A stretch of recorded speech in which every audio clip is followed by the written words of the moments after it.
You are screen recording. Okay, no problem.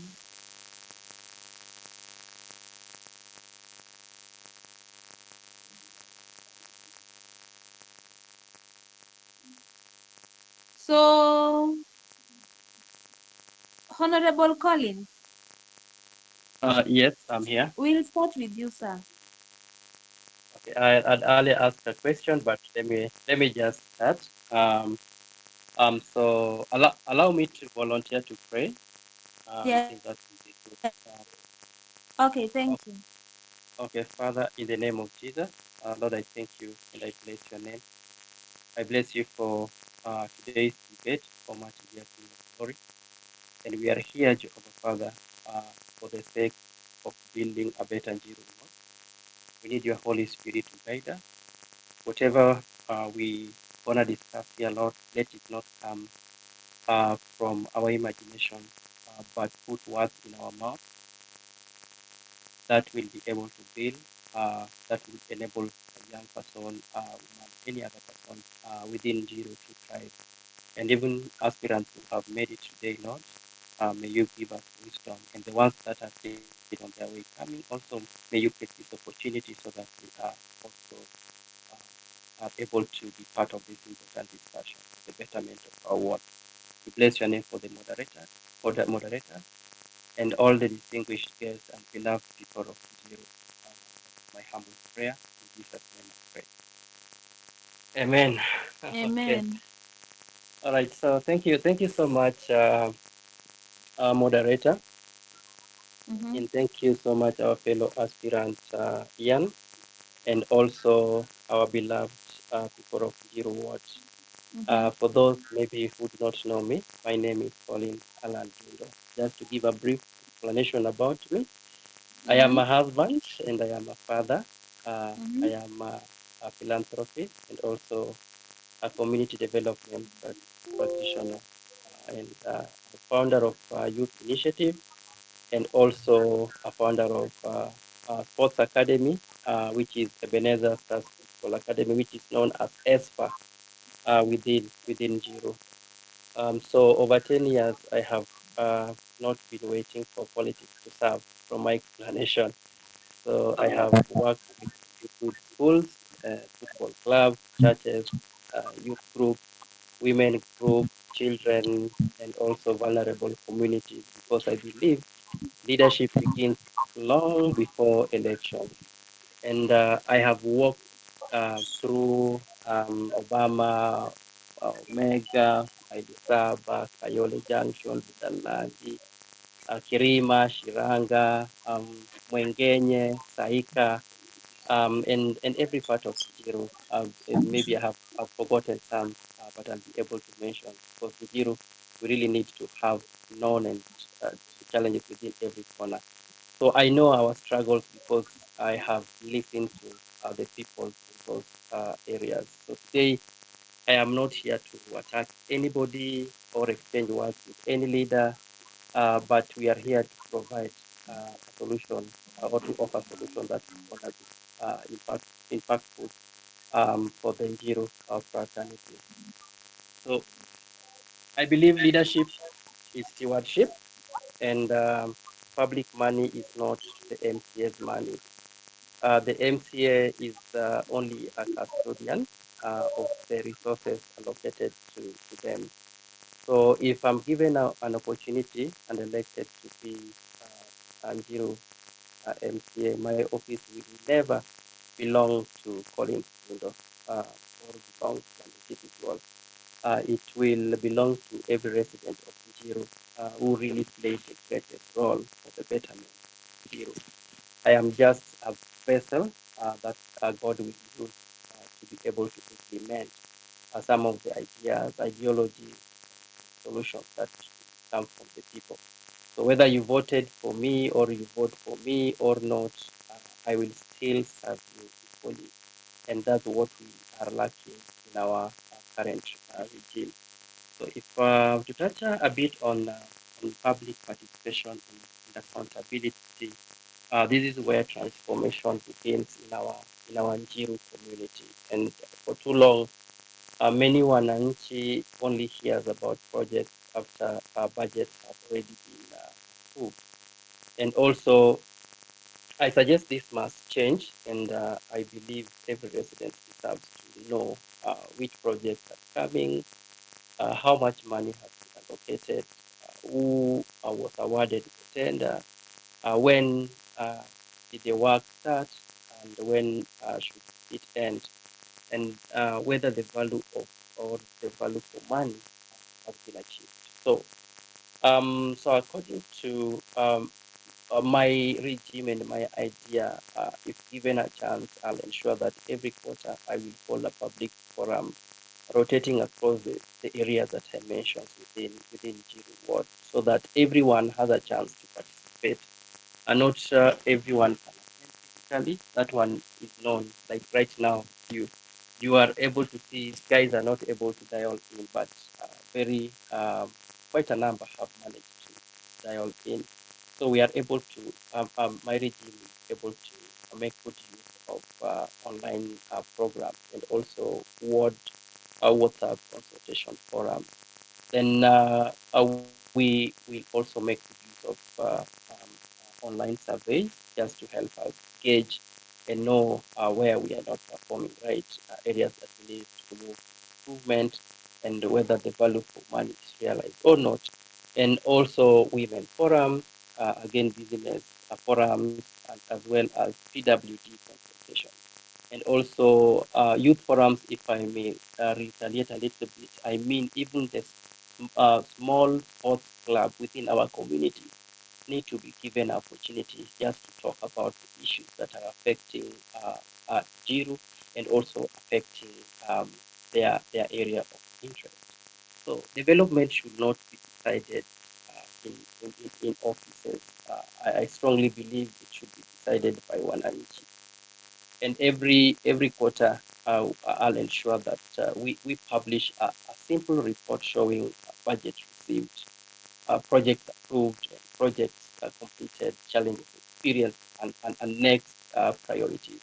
And that will be a very greatest tool that we'll get even from the online surveys that we wanna use. And leadership without accountability creates suspicion. Transparency majorly build trust. And I'm somebody who is known for transparency, and that I'll mention in my section on women empowerment, because even during International Women's Day, those who know and also witness what happened in Kasarani, I was the only man, the chairperson, who led all women in all sector in Kasarani. And my transparency ability enabled everything to move smoothly, and we managed to achieve what we intended to achieve. So to mention about education in Njiru Ward, I am lucky that I am serving in the board of two schools within Njiru.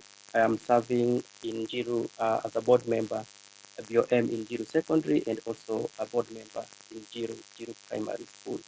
So we all know education remains the greatest investment in our community. So no child chooses where they are born, and a child from Wengenye deserves the same opportunity as the one from Tarika. A child from Obama deserves the same future as the one from Kirima. So my priority, increased transparency in bursary allocation, so deserving students benefit. And again, if you check on some of the greatest issues that we've been having, where working with the two offices, there have been back and forth whereby the MCS office will send people to the NGCDF office. You see, so at least the two offices during my tenure, I'll ensure that I work so closely with the NGCDF office so that we monitor the number of children who have benefited from the NGCDF, and we know what are the balance for, maybe for example for students A, B, and C. And now the my office, that is our office for the ward, will be able now to come up with a strategy. How can we waiver or support with the balance for student A, B, and C? So I think that will really make our way of bursary disbursement very transparency and also very effective, so that it is very free and fair. And some groups are not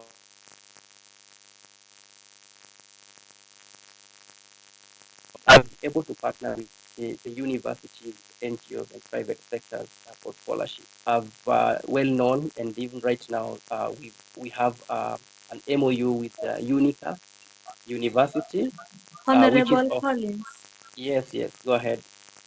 we are working with time, Okay, so how so many I minutes will remaining? request you to just wind up so that we give the next aspirant time. We have other aspirants on the meeting. How many Kindly. are in? Because I thought we were two, so I'm just taking my time and expounding and exhausting everything. Sorry? How many are we? How many minutes remaining? Kindly, so that I summarize. Just Uh, use 1 minute a because minute. you will still give you time to talk again. Okay. All right. Yes. Thank you. Thank you. So I'll again go straight. Oh, he's I'll very go to composed. health. Then health, being someone who lost his sister due to negligence in mama losing. This is something which is so dear to me, and health cannot wait. Many residents have asked one question: why do we still struggle to access certain emergencies in Njiru?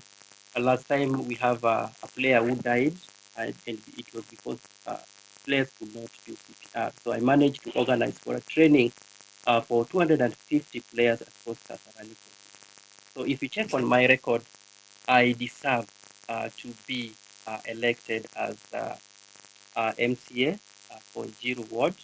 And because you said you'll give me some time, I have a couple of things that I would like to mention.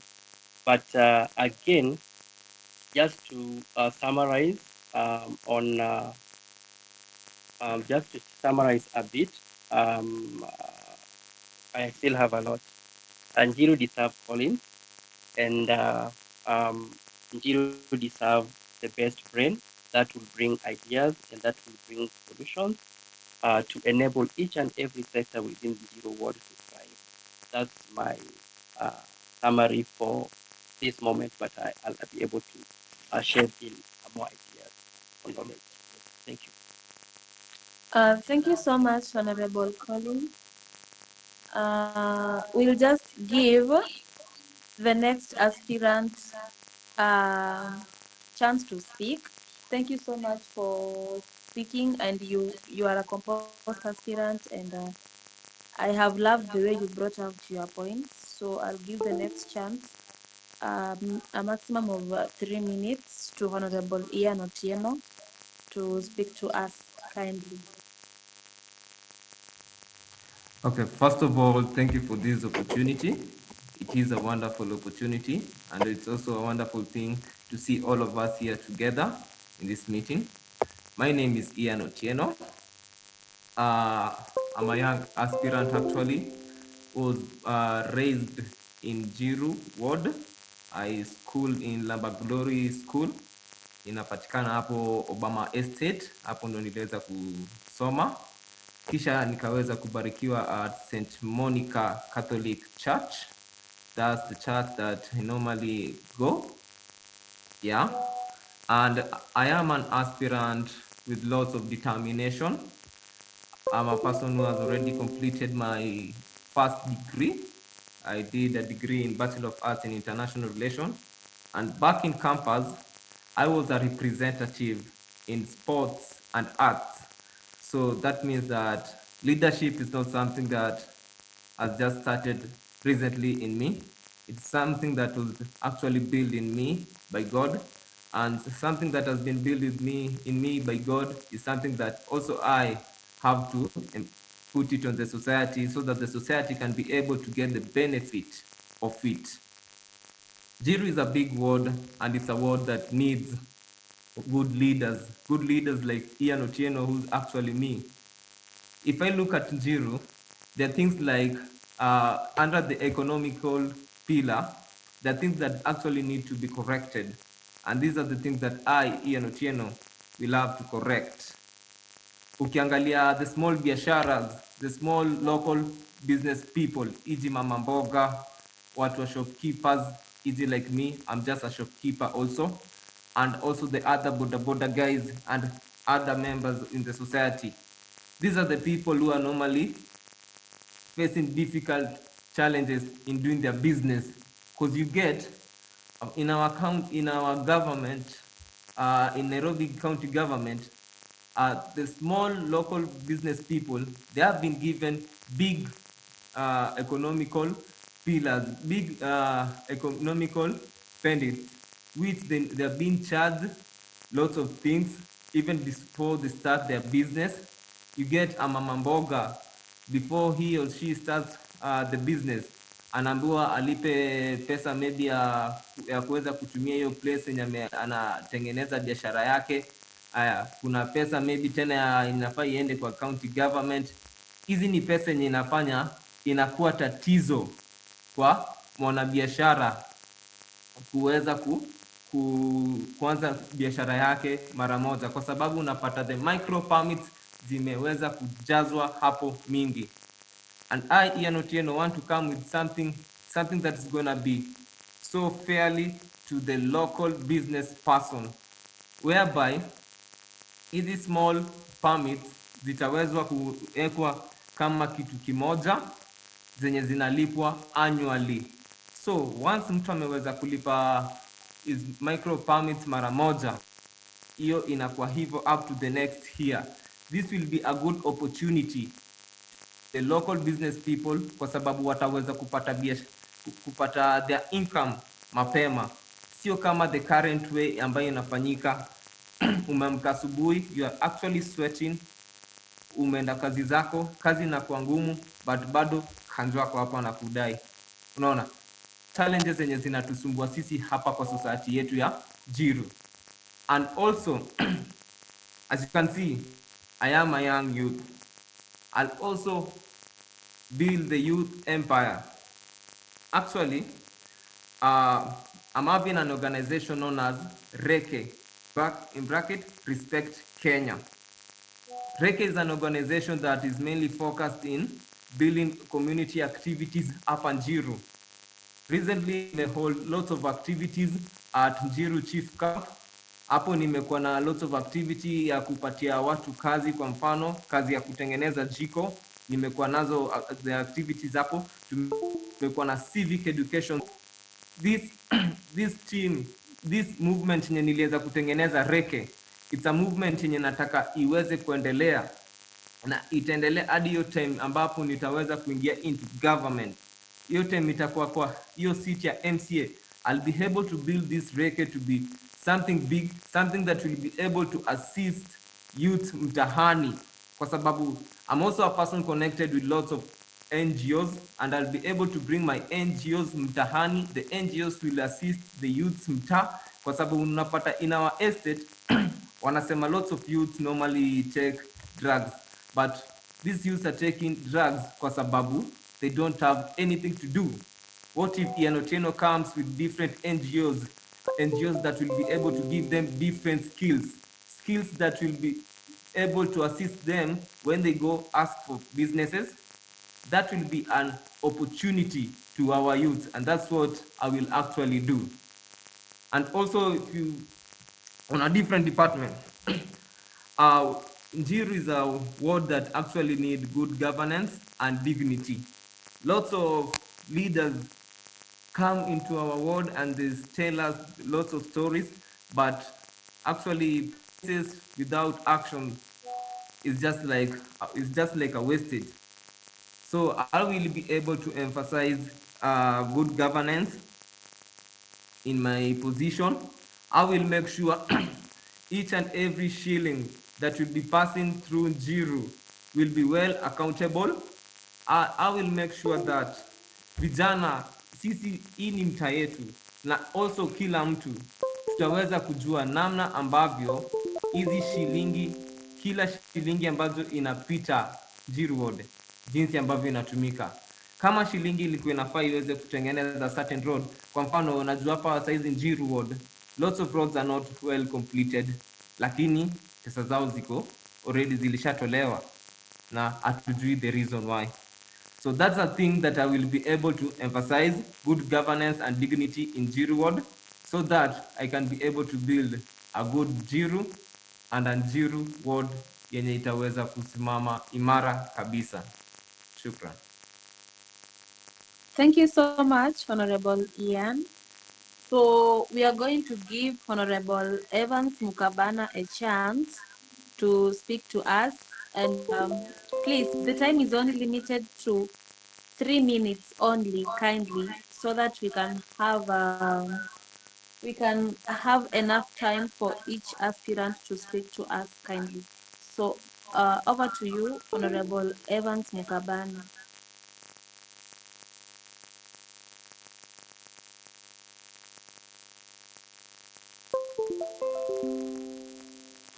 Hello, hello everyone. Nadhani mmeshinda poa. Mimi naitwa Mukabana,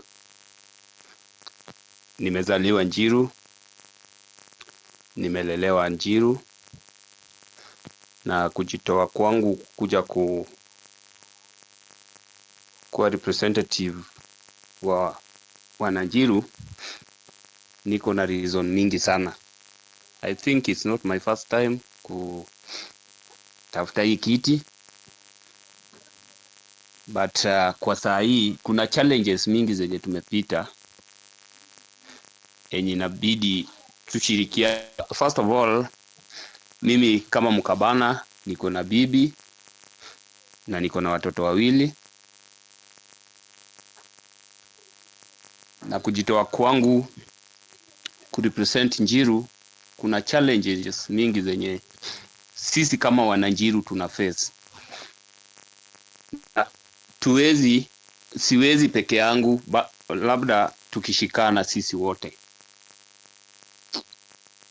Kitu ya kwanza, mimi kama Mukabana, project zile zenye nimeshafanya before niingie, nilitengeneza ground inaitwa Bamaho ground,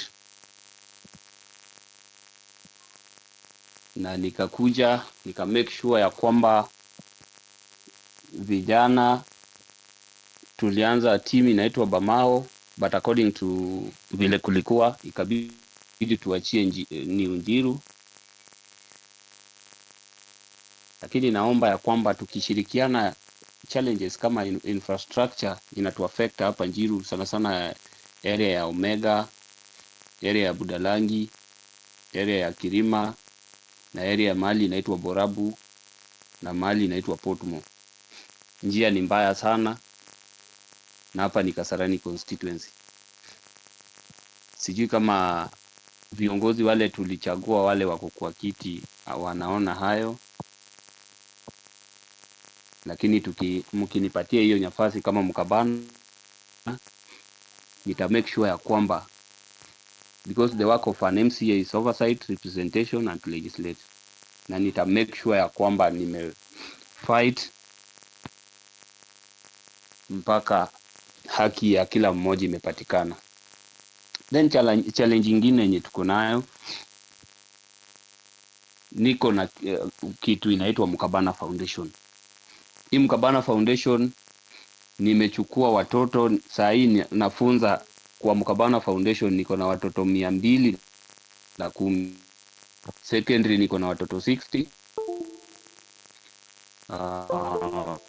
Primary niko na watoto 150 wale wanasoma. Nimewashonea uniforms. Sina pesa, but kulingana na vile nimeshirikiana na watu wangu, nilikuja na idea ya kupeleka watoto kwa shule, ya kuinua groups za wamama wale wenye wanafungua biashara. Tunaenda tunawapatia kitu kidogo ya kujiinua, lakini nafasi nikipewa kama Mukabana, unajua, na najua Njiru ni kubwa sana, na hiyo bado na fight ya kwamba Njiru, shule zenye tuko na Njiru primary, tuko na Jovajire na tuko na Chemichemi, shule 3 kwa Njiru ward. At least nitafight tukue na mashule karibu na wananchi. Kama area ya Kirima hakuna shule, area ya Budalangi hakuna shule, area ya Kamatuto hakuna shule. So mkinipatia hiyo nafasi, tutaungana pamoja na tuta make sure ya kwamba kila voice ya kila mmoja imesikika. Hata bazari ukienda utakuwa unakuja ku ofisi, hautakuwa unaangaliwa ati wewe ni Mondi au wewe ni Wanjiko. Bazari utakuwa unapewa kulingana na wewe kama mkaaji wa Njiru. So asanteni na Mungu awabariki.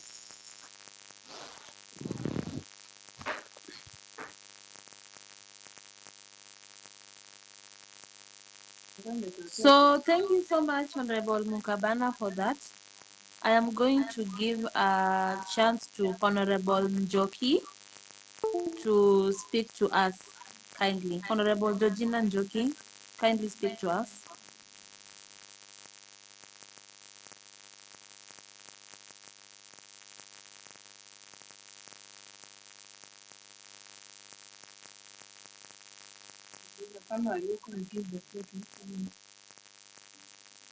Honorable Georgina Njoki, are you here with us?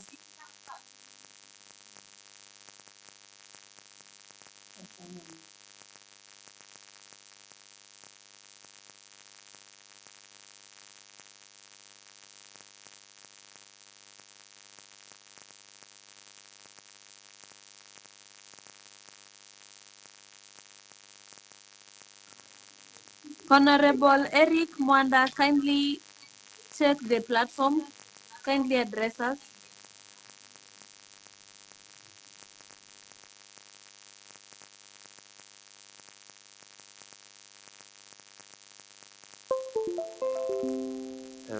Hello everyone. I would request a pardon for few minutes kindly.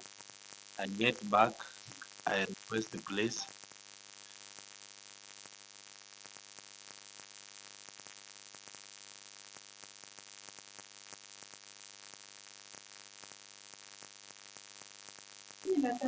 Okay, Honorable Georgina Njoki, please speak to us as we wait for Honorable Eric Mwanda to get time to speak to us.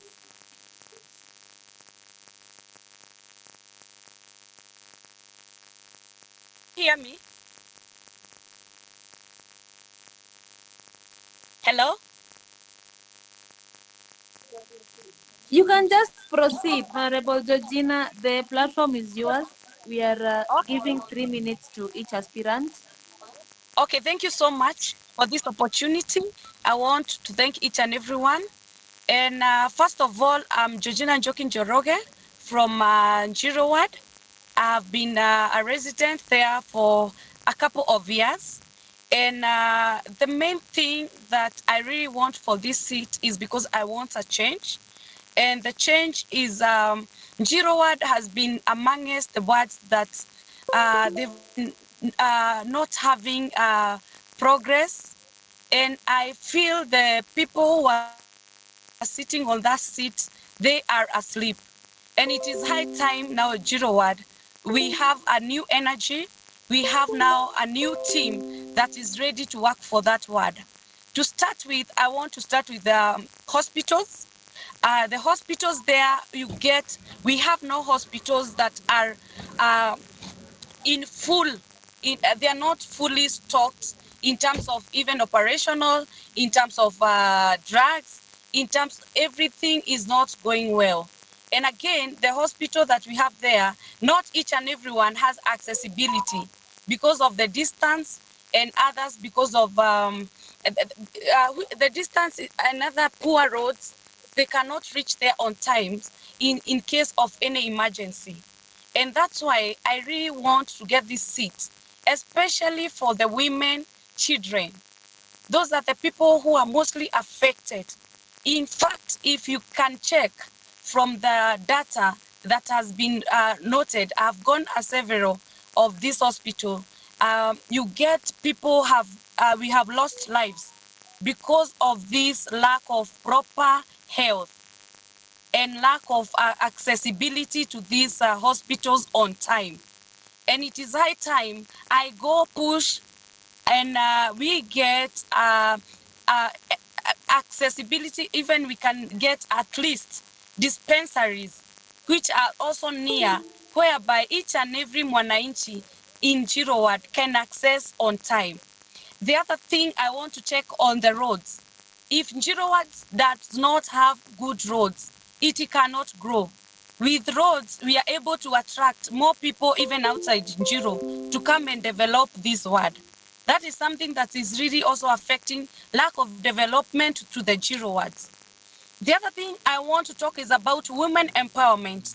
When our women are not empowered, let me say women are the most people who are attached to this economy. If the women are not attached, I feel now that is where we are going wrong. I want to empower women by ejecting an account. When I get this seat, I eject an account with a couple of money, whereby it is going to reach each and every woman who is jobless. Afungue kibanda, mwingine anaweza weka mchumba yake pale, and that woman is going to get a living, an income of her own, whereby mama akipata kitu ya kujikimu kimaisha, everyone else is happy. And that's why I want to empower our women. The other thing, I want to empower our youth. I want to, in Njiru ward, we have the job opportunities. I'll bring a good skilled people who are able to train our girls and our young men, the youths.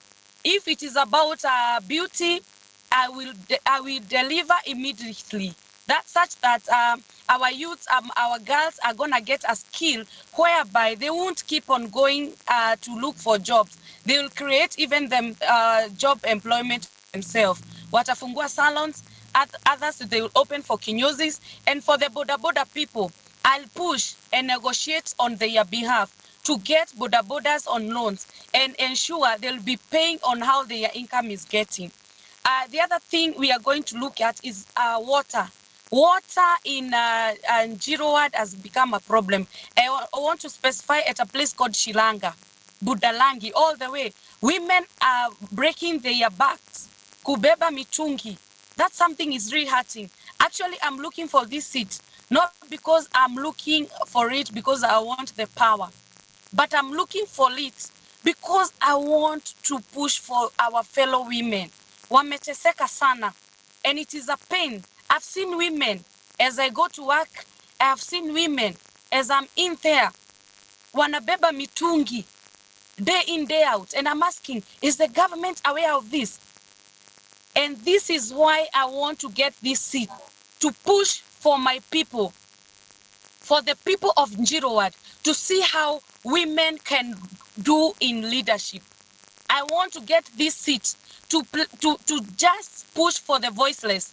The voiceless have never been heard for the last 5 years. We have the disabled. They have never even been reconsidered. We have the women who are the elderly, the old elderly people who were first people to start that area. They have never been recognized. And I'm here to push for them as a woman. These are our parents. We need them to get something to their account we allocate for them, whereby we can be checking on them. They don't feel like they were just abandoned. And also our youth are going to be also empowered so that even them, they feel to be part and parcel of this Njiru ward. And I beg you and ask you humbly, kindly give me opportunity as a woman. Let me get to go to that niende na nisukumie hawa watu. Accountability, transparency, that the funds that will be allocated for the Njiru ward to be taken well as per what has been divided for the Njiru ward, not people picking and others pocketing the money. So I ask my fellow Njiru ward people, kindly consider a woman for this time, and I will deliver, and I have good plans for you people. Thank you so much, and thanks for the platform. Thank you so much, Honorable Njoki, a woman of integrity and much wisdom. I appreciate you for coming out as a woman. It takes a lot for a woman to stand up and vie against men. I wish you all the best in your journey, and I love the way you've spoken to us. I love how you bring out your points, and thank you so much. I am going to give the next opportunity to the next aspirant, that is Eric Mwanda. So kindly, Eric, Honorable Eric Mwanda, take the platform and address us kindly. Hello, good afternoon, and I'm really appreciative for this opportunity to address the people of Njiru. My name is Eric Manda. I'm an aspirant here in Njiru and a resident of Tanzania. And I understand the dynamics of our Njiru work. For quite a while, we have been left behind as far as infrastructure development has been concerned. And one of the reasons why I'm Excuse calling, me, Honorable Eric, yes, we can't get you clearly. There's a lot of echo on your side. Kindly, Honorable Georgina, please mute your mic. Eric, I don't okay. understand. There is some noise on the background, so we can't get you clearly, please. And the place I am, there is no noise at all. There is some echo.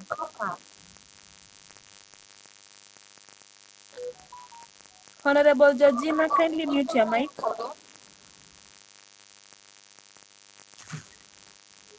Okay, let me try to use my. I don't know. Let me try to use my sitting room. Okay, Uh, it's fine now. we We still are getting you. we still have the echo. No, it's fine. Okay, okay. As I have said earlier, my name is Eric Mwanda. I'm here in Njiru Ward, Mwengenye, and I'm trusting God that if be given a chance to serve the people of Njiru, we can create opportunity to make Njiru a better place and more preferably a place that is a place of opportunities to all our people. There are things that have been really been pushing me to why I should divide. And the first thing, I think we understand that in Njiru, we don't operate with the title deeds. Majority of our people here, they operate with allotment letters. And it has been a burden for me. We have been keeping pushing even to the Minister of Lands that maybe people may acquire title deeds because we know that when these people will be having the title deeds, it can even encourage the developers because the land value will appreciate the very moment these people have a title deed and our people. And also those our people who have land and they are not in position maybe to construct, they can as well use their title deeds even to apply for mortgage and construct because we need a decent Njiru. So one of the things that is really pushing me is that to ensure stability of Njiru, and that one will begin the very moment we shall be encouraging developers here in Njiru so that they may come and build in Njiru. The second thing I really want to work upon is the economic empowerment of our people in Njiru. Njiru is not that people cannot grow, Njiru cannot grow, but we have lacked a representation in leadership in the capacity of lobbying for opportunities for our people in Njiru ward. You find that the county government each year employs 3,500 people in the county assembly, but in Njiru ward you don't find even people who have been given opportunity. If we divide the 3,500 per ward, we demand that Njiru to be given 40 plus positions for people in Njiru so that they may get employed. So what I've been planning is that we create a database of people in Njiru, depending with the academic credentials right away from certificate to either PhD. And also we link our people to opportunities. Our youth don't deserve handout, they deserve an opportunity. We have our youth who are our ladies. Maybe by the fact that they lack opportunity, they may even get. Maybe they may be. They may find themselves either in early marriages or even to become young single mothers. So such a like opportunities for them means well for them. And also for young men, it will be at least an opportunity for them to to be moved away from drugs. Under the same economic empowerment is that we need an avenue where we can lobby for our people, young men, here, not just young men, but women here in Njiru, that they can even access either grants, either loans, either startup capital, so that they may begin to do small businesses, because an economy grows through every individual at the economic state. So also it has been my prayer that we link our people here in Njiru to opportunities they can apply those loans. We have some we shall look for employment for them, but we have some they have to do business, because we are all dependent on each other. Yule mtu ameandikwa job anategemea salary akuja anunue kwa duka, ule mtu wa kwa duka anategemea hiyo pesa anunulie mama mboga, ule mama mboga anategemea hiyo pesa aingie pale kwa duka ya nguo. So we are all dependent on each other. So if we improve a fraction of people to be economically stable, then that will also make us rise. For Njiru people, itafanya watu wa Njiru pia they can rise. So those are the things we need to create innovation. We need to create even jobs, skills and innovation. We have people, maybe they did their Form 4 and they have not been in the capacity to join tertiary institutions. Personally, I've been giving out scholarship, and it's something that is encouraging for our young men, irrespective of what they scored in high school, because now we can say the 844, because we are finishing 844 next year. Those who they may have scored even a D, but that doesn't mean it is the end of them. At least they deserve opportunity for them who scored a D and above, at least to access wakaweze kuaccess tertiary education, so that to add value to their skills and to create them so that we can create a job market for them. The fourth thing I'm also really working on is to improve issue of bursaries.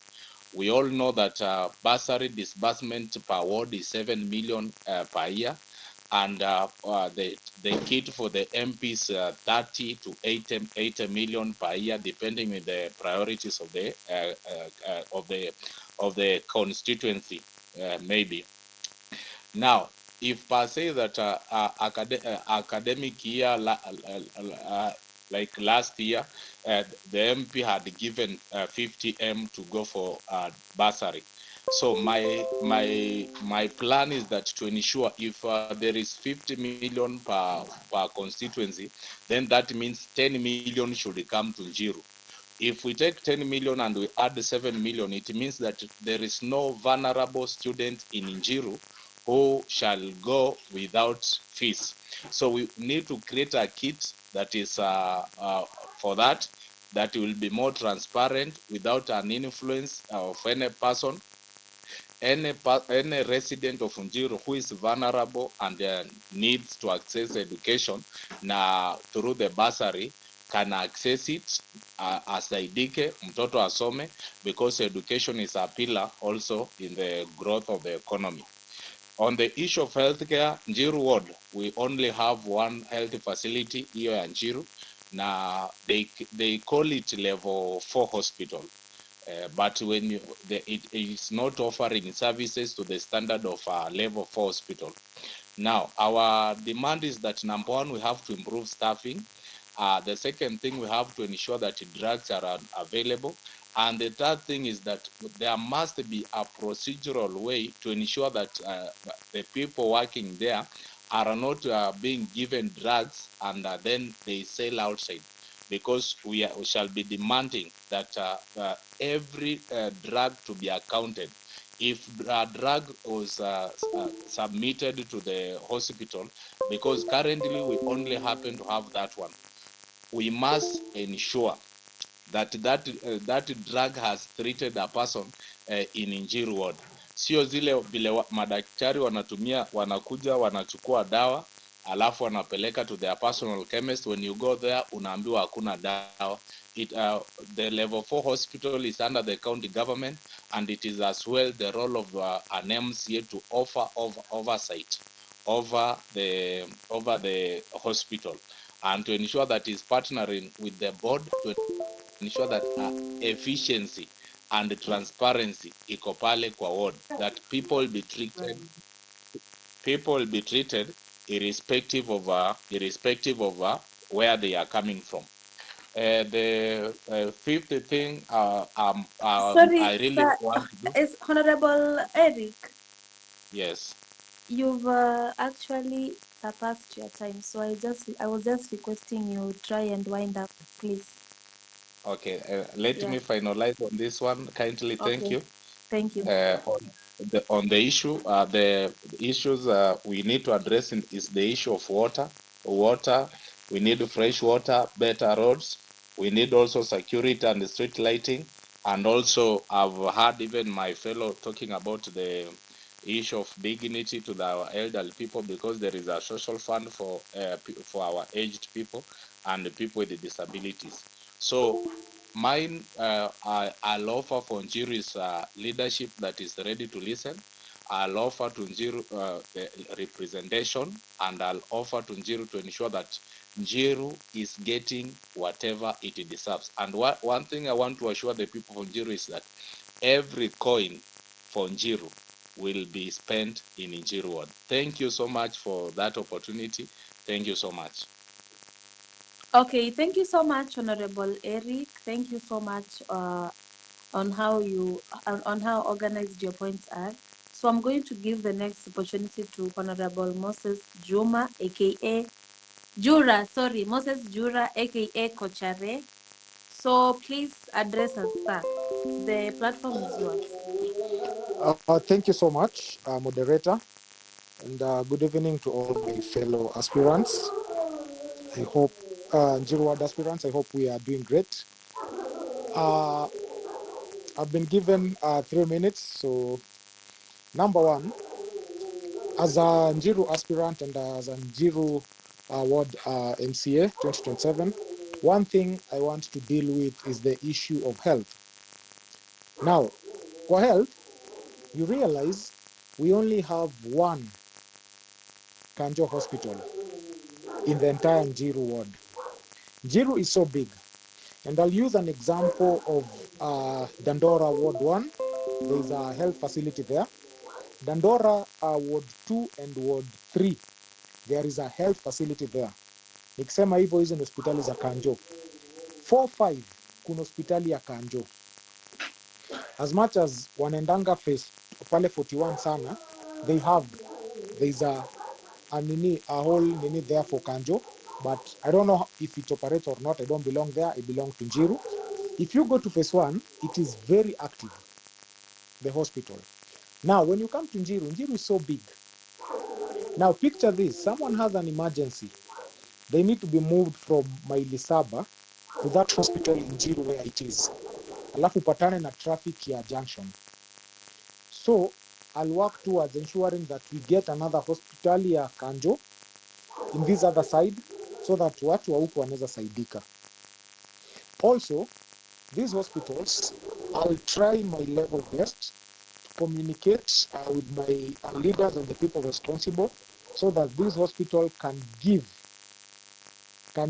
immediate first aid, or rather be there for people when they need to be there.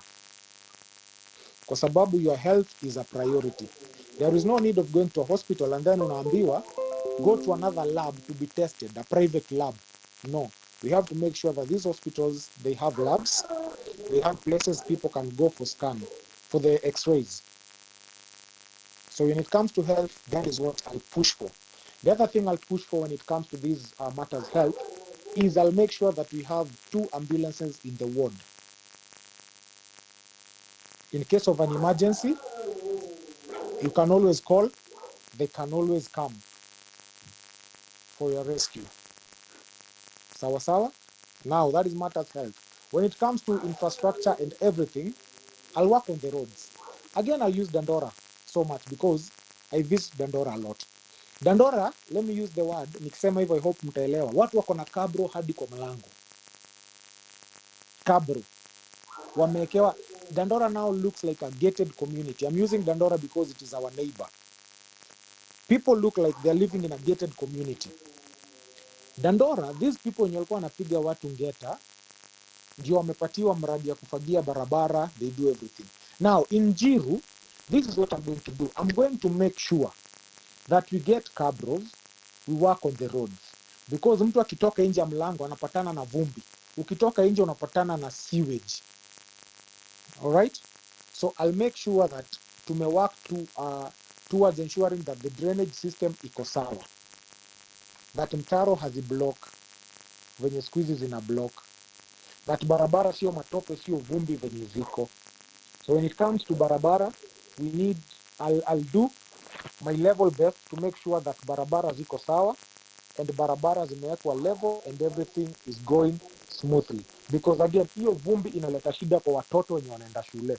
Hiyo vumbi inaleta shida kwa mama na wazee wetu wenye wako na mabiashara kando ya barabara. So when it comes to that, I'll make sure that the roads are made, and vumbi is a forgotten case because the roads are made. When we come to matters school, we have a lot of kids who are not going to school. Reason being, mzazi hana school fees, mzazi hana pesa ya lunch, mzazi hana nini, mzazi hana nini. We have a lot of children who've not joined high school. Why?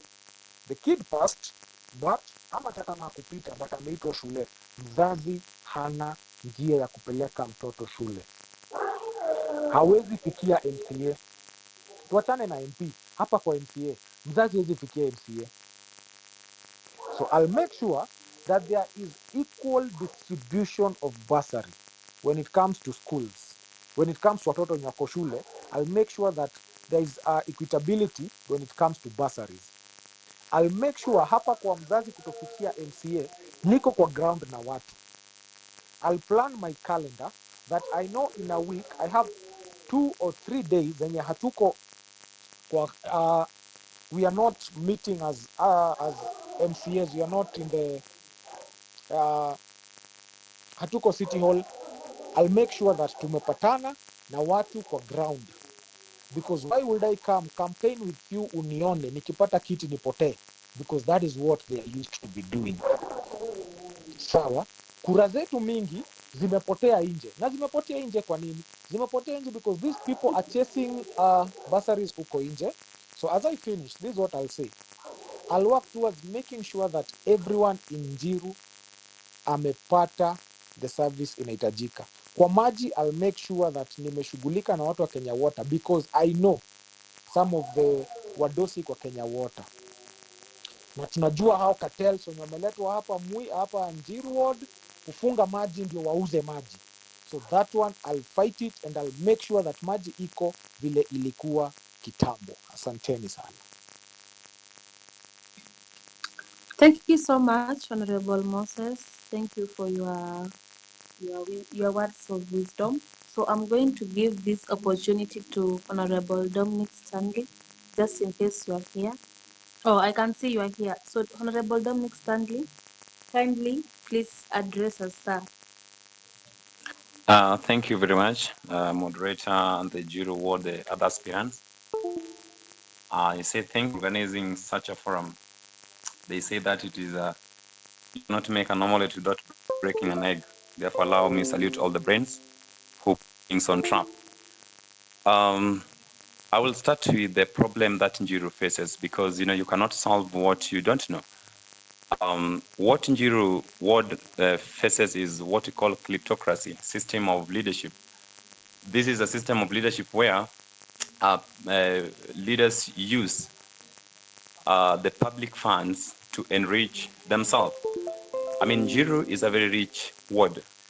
And the reason why we are where we are today is because of this kind of leadership, the kleptocracy.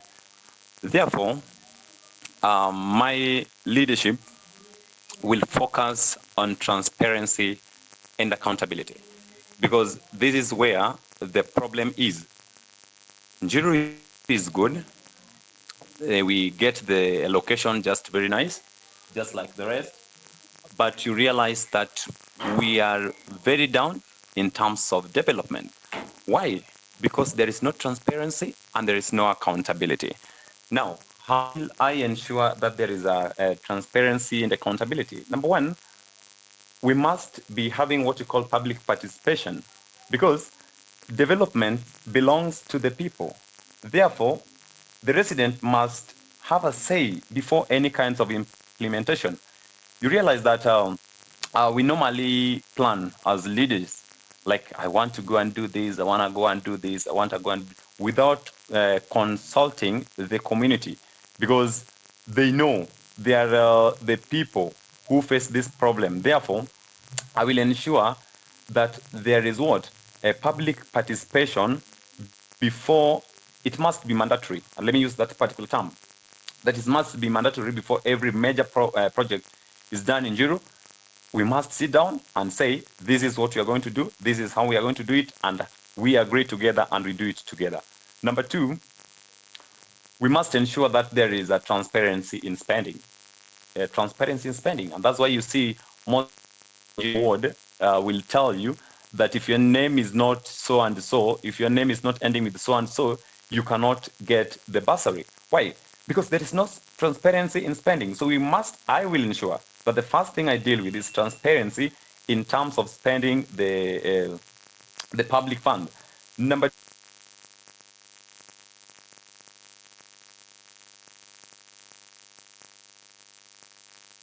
two, I will open a procurement process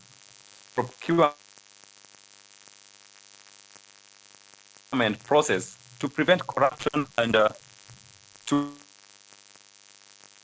deal with corruption and favoritism. Njiru will still remain the way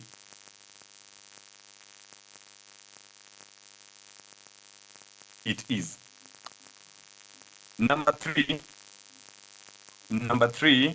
I will create what you call ward monitoring committee.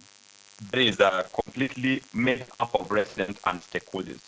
This will help me. Let me say that this will help me to at least ensure that the public funds are comes to bursary education. I'm a teacher by profession, so I know what kids are going through.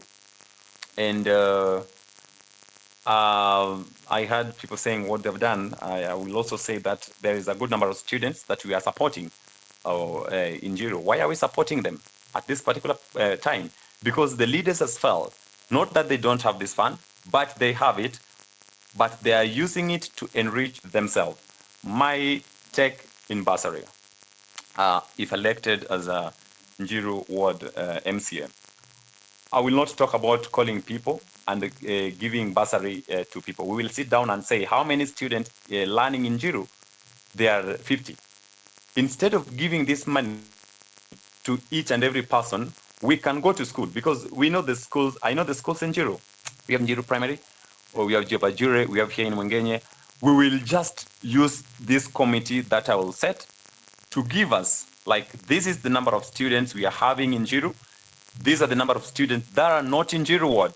They are from Njiru, but they're learning outside Njiru. So let's start with those people who will be in Njiru.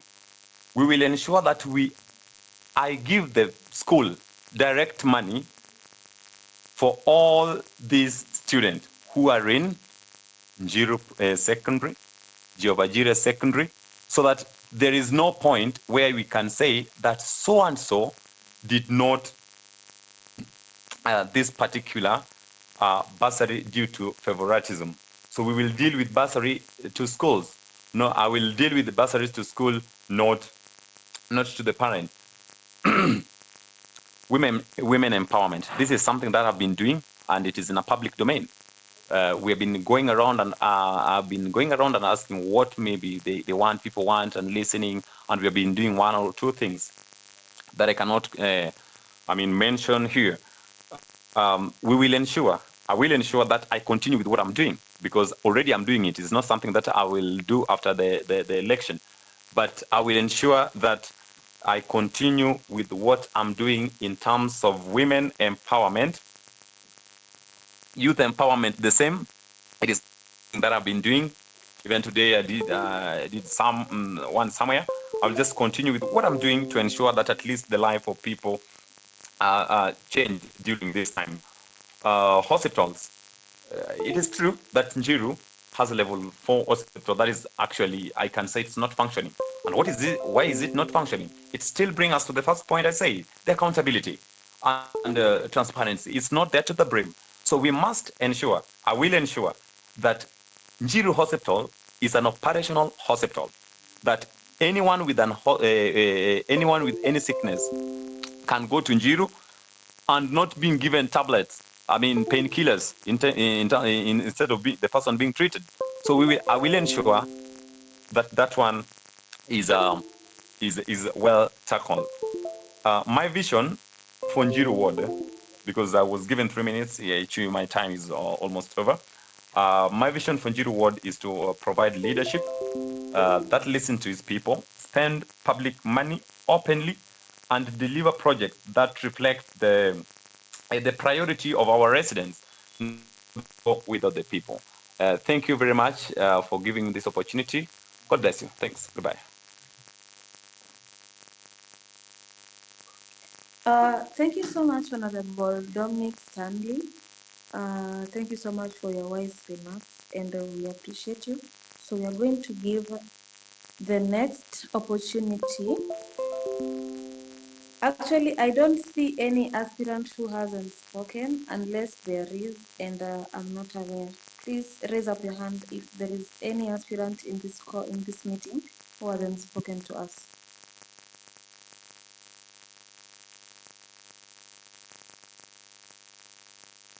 Okay, so I have an apology from Honorable Enoch Omuhindi.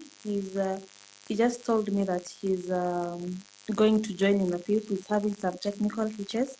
So, okay, he's here. Honorable Enoch Omuhindi.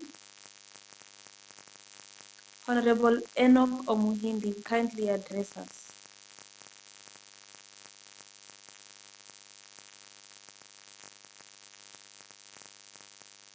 Okay, I see he has left again. Maybe he's having a problem with his network.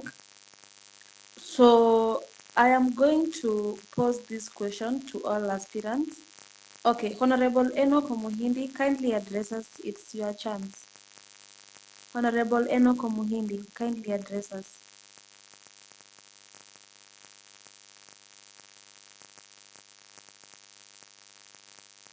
Honorable Enoch Omuhindi, kindly address us.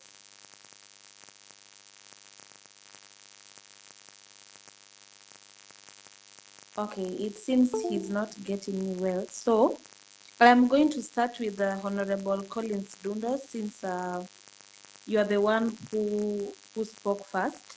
I'm going to give you this opportunity to explain to us what is your take on involvement of the community and residents. Honorable David wants to speak. Okay, take this chance to speak, sir, and please take 3 minutes. Honorable David, take this chance to speak. Kindly take 3 minutes maximum.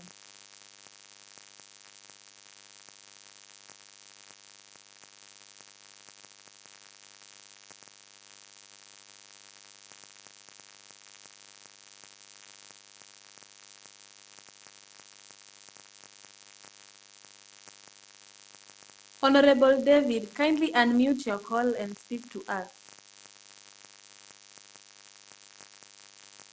Okay, so I'm going to give this chance to Honorable Collins Dundo to take few minutes to explain to us kindly what is your take on the involvement of the voters and residents of Njiru Ward in the public projects. What is your take on the involvement of the residents on public projects? And when elected as the MCA of Njiru Ward, what do you intend to do on the accountability part and on the involvement of the residents? And how do you plan to do it to make sure that there is inclusivity in Njiru Ward? Kindly take this chance to explain to us. Thank you so much, moderator, and thanks for the speaker's contribution. But it was very powerful. I think this I mentioned when I started on public participation and accountability, where I mentioned that this is where transformation begins.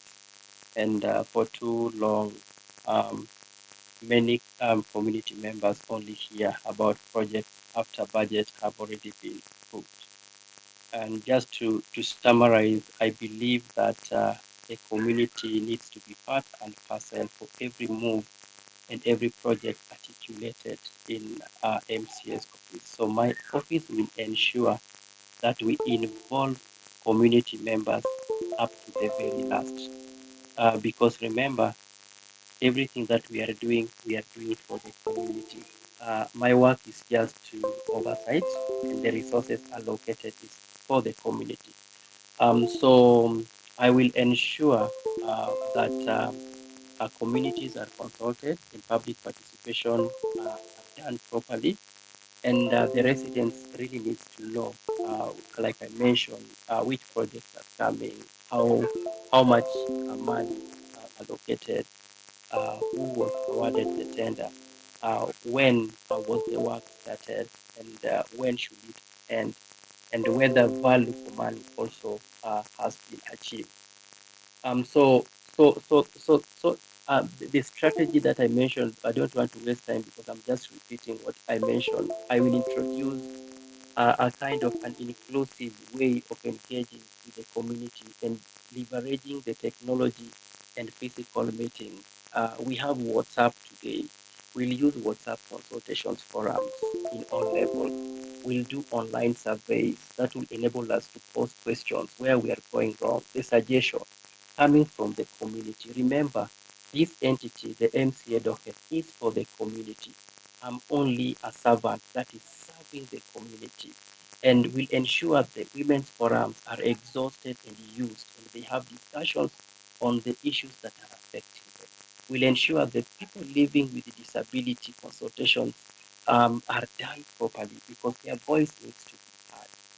So that at the end of the day, you see, like I give a scenario here in Njiru, whereby there was a notice of eviction from Njiru business people. You see, so do you think there wasn't enough time to involve them to participate and give their views? And if you're evicting business people where people are employed and this is where they're getting their bread and butter, what why don't you provide an alternative even prior and also develop those avenues so that even if they transition into it, then they are not affected in one way or the other.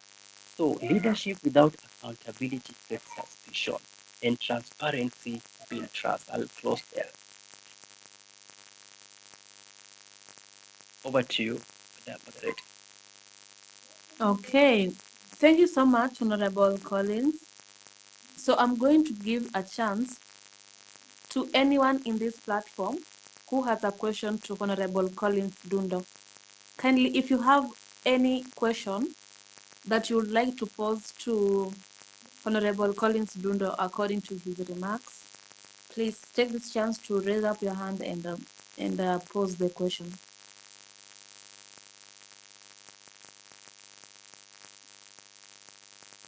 If there isn't anyone in this platform who has a question to Honorable Collins Dundo, I'm going to, okay, we have a question here.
Should I go or I wait for another question?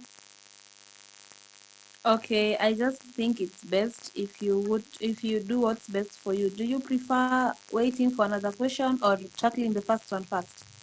I think What do you prefer? I prefer I wait for all the questions, then I tackle all of them. Okay, so if there is anyone with a question, you can as well raise up your hand so that you pose the question to Honorable Collins.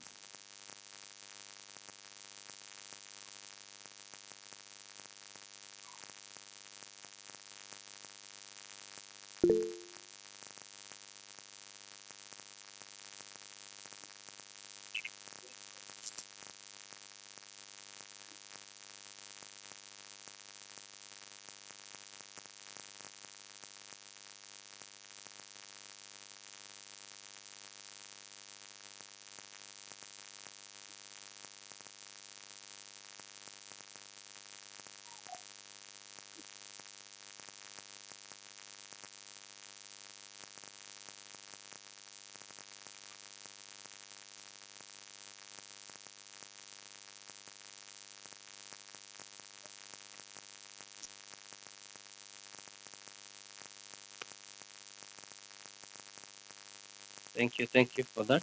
Do we have another one?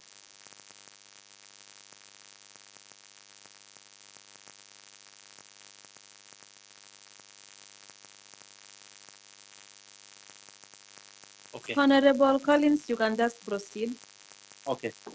Um, uh, thank you so much. That was dear. Sorry for that. Yeah, so thank you so much. Just to go straight and respond on the issue of water within Njiru ward that is mentioned even Shilanga, Kamatuto and Obama.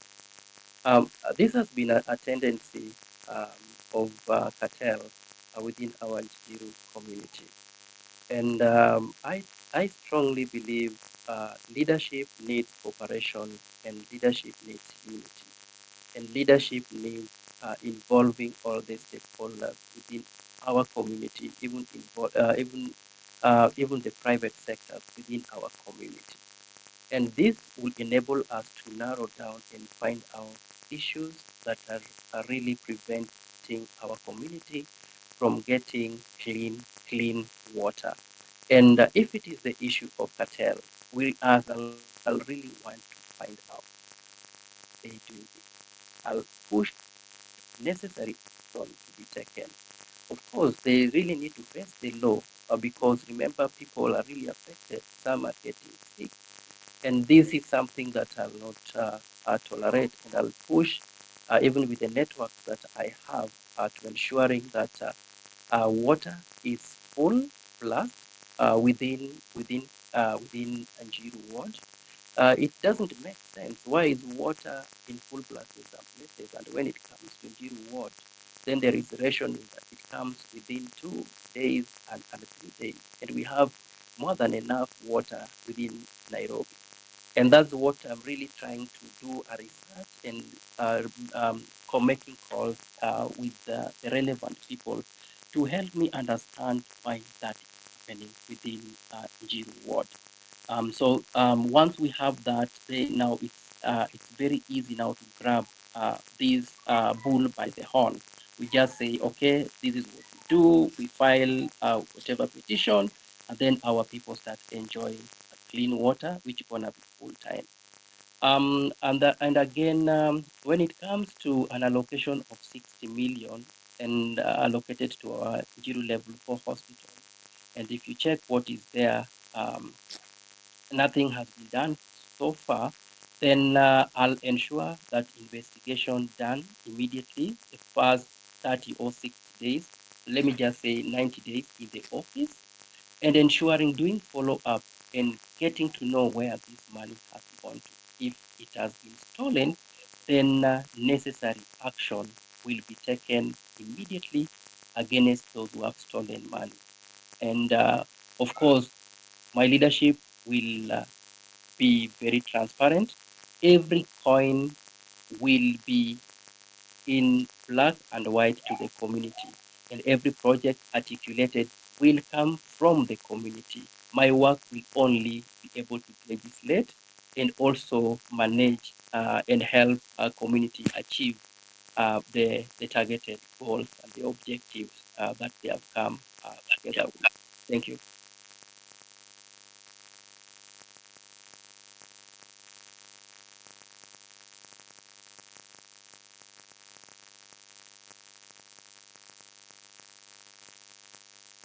Over to you, moderator.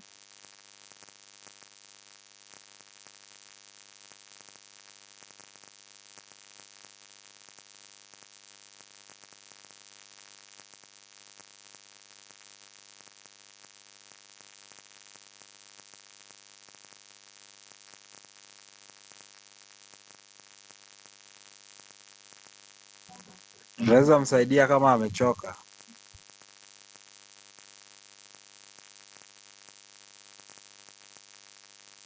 Hello, sorry guys, my network was having issues. So we'll go to Honorable Ian Otieno. Kindly tell us your take on accountability and the involvement of residents on the public projects, please. And kindly let us take minimum minutes to express ourselves so that we allow the others also have their time. Thank you. Okay, thank you again for this opportunity. And that's a wonderful question you've just given me. First of all, as we all know, power belongs to the people. And without the people, that means there's no power. So the people are the ones who have the right and power to make their decision. Without them, we will not be able to. Let me just.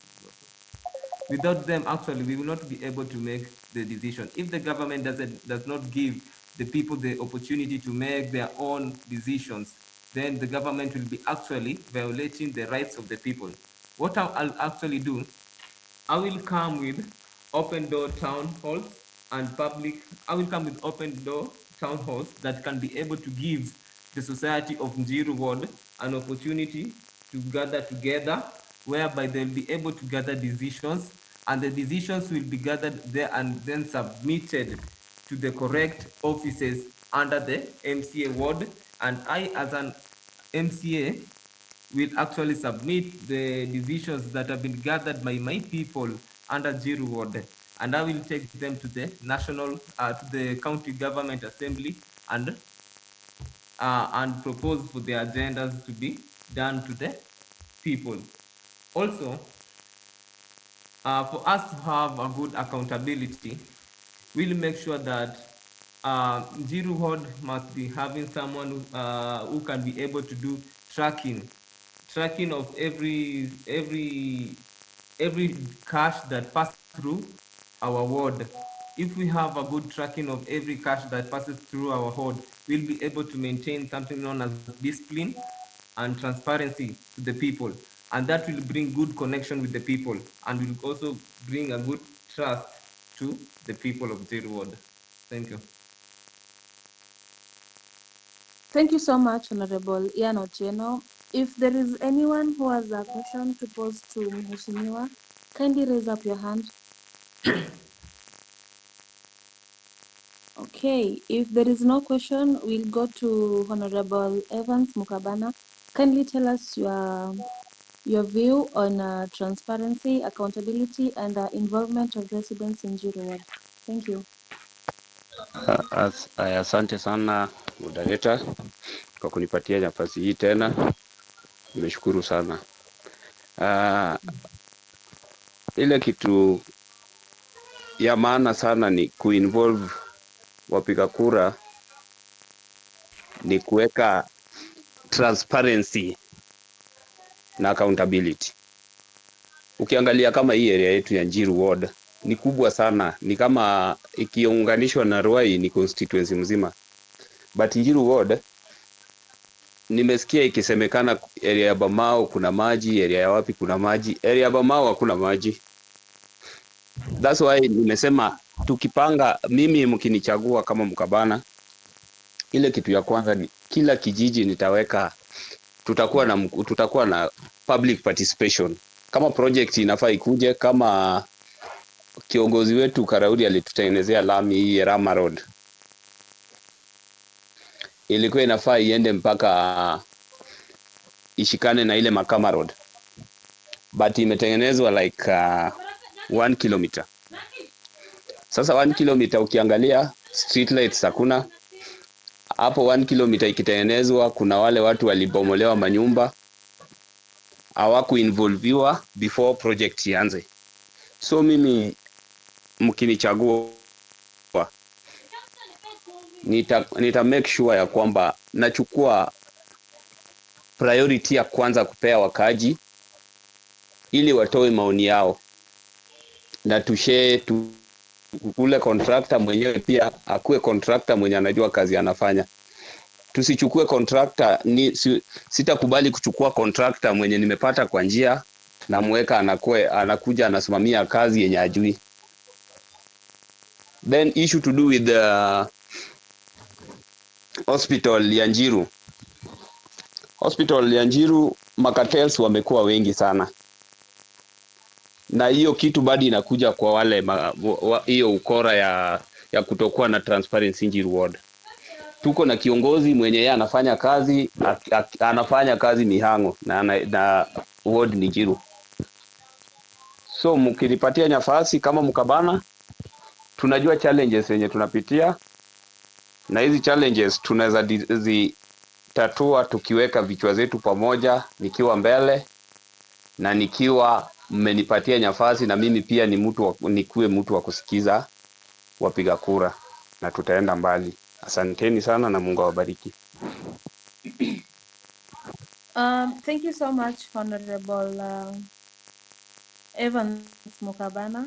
So, to anyone who has a question to Honorable Evans Mukabana, kindly raise up your hand so that we do away with the question session.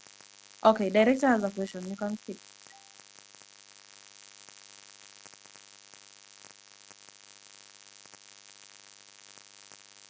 Director Masco, please unmute your mic and speak.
I can't hear you, Director Masco. I cannot get you.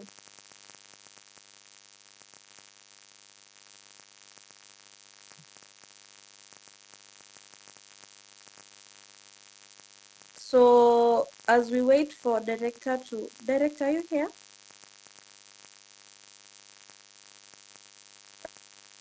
I think he's having issues with his network. So as we wait for Director Masco to come back and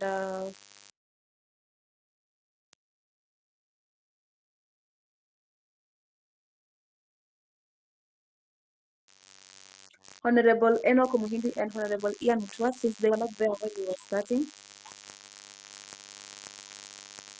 Yes, yes.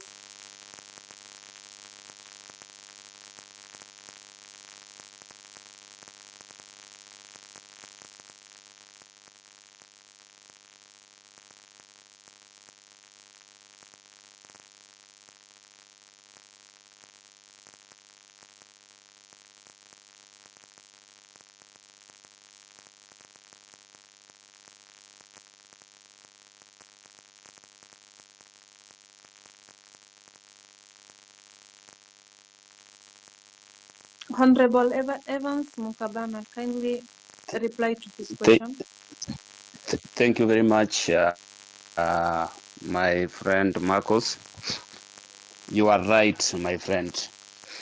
I hope mimi kama Mkabana, you know, the issue to do with the land dispute in Njiru sio kitu yenye community leader anaweza fightia, ni muungano wa sisi wote. So ile inaitwa public amenities, hizo moja yao mimi ile nilifaitia, na tukiungana na Elijah huyu mwenye Friends Garden, nilifaitia Bamao ground kulingana na ile uwezo yenye nilikuwa nayo. Nilifaitia Bamao ground iko na tukapewa chuma za goals na FKF, na nikafaitia Twiga Police Post ilikuwa ni company ya Muhindi, na vile lease yao iliisha, ilibidi ni to fight because insecurity ilikuwa mingi during that time. Nikapata according to nguvu kidogo tulikuwa nayo, tukapata hiyo. Alafu hii issue to do with kitu kama shule singeweza kufight ipatikane, kwa sababu issue ya Kirima ilikuwa mbaya sana, yenye hata watu walikuwa wanauana. So nilikuwa najaribu kusema ya kwamba nikipewa nafasi saa hii, kwa sababu kuna mahali tumeshakaa chini na community leaders na tumespecify kuna places zenye tulispecify yenye inafaa iwekwe market, na kuna places zenye zinafaa ziwekwe hiyo space ya shule. So tukiungana na nyinyi kama mandugu zangu, unajua power belong to the people, na hiyo nguvu tukishikana, mimi na wewe na wengine, itawezekana. So usichukue mbaya, kwa nguvu tuko nayo, na ile kidogo yenye nilikuwa nayo nilitumia nikatengeneza kitu yenye ningeweza, but tukishirikiana tutaweza. Asanteni sana na Mungu awabariki.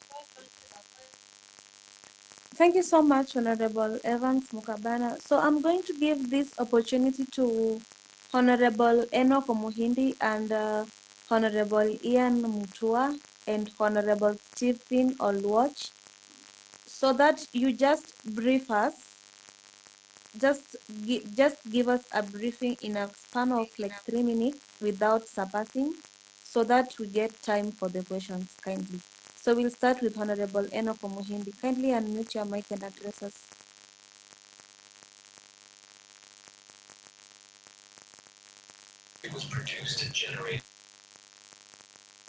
Okay, Honorable Stephen Olwatch, kindly address us as we wait for Honorable Enoch Omuhindi.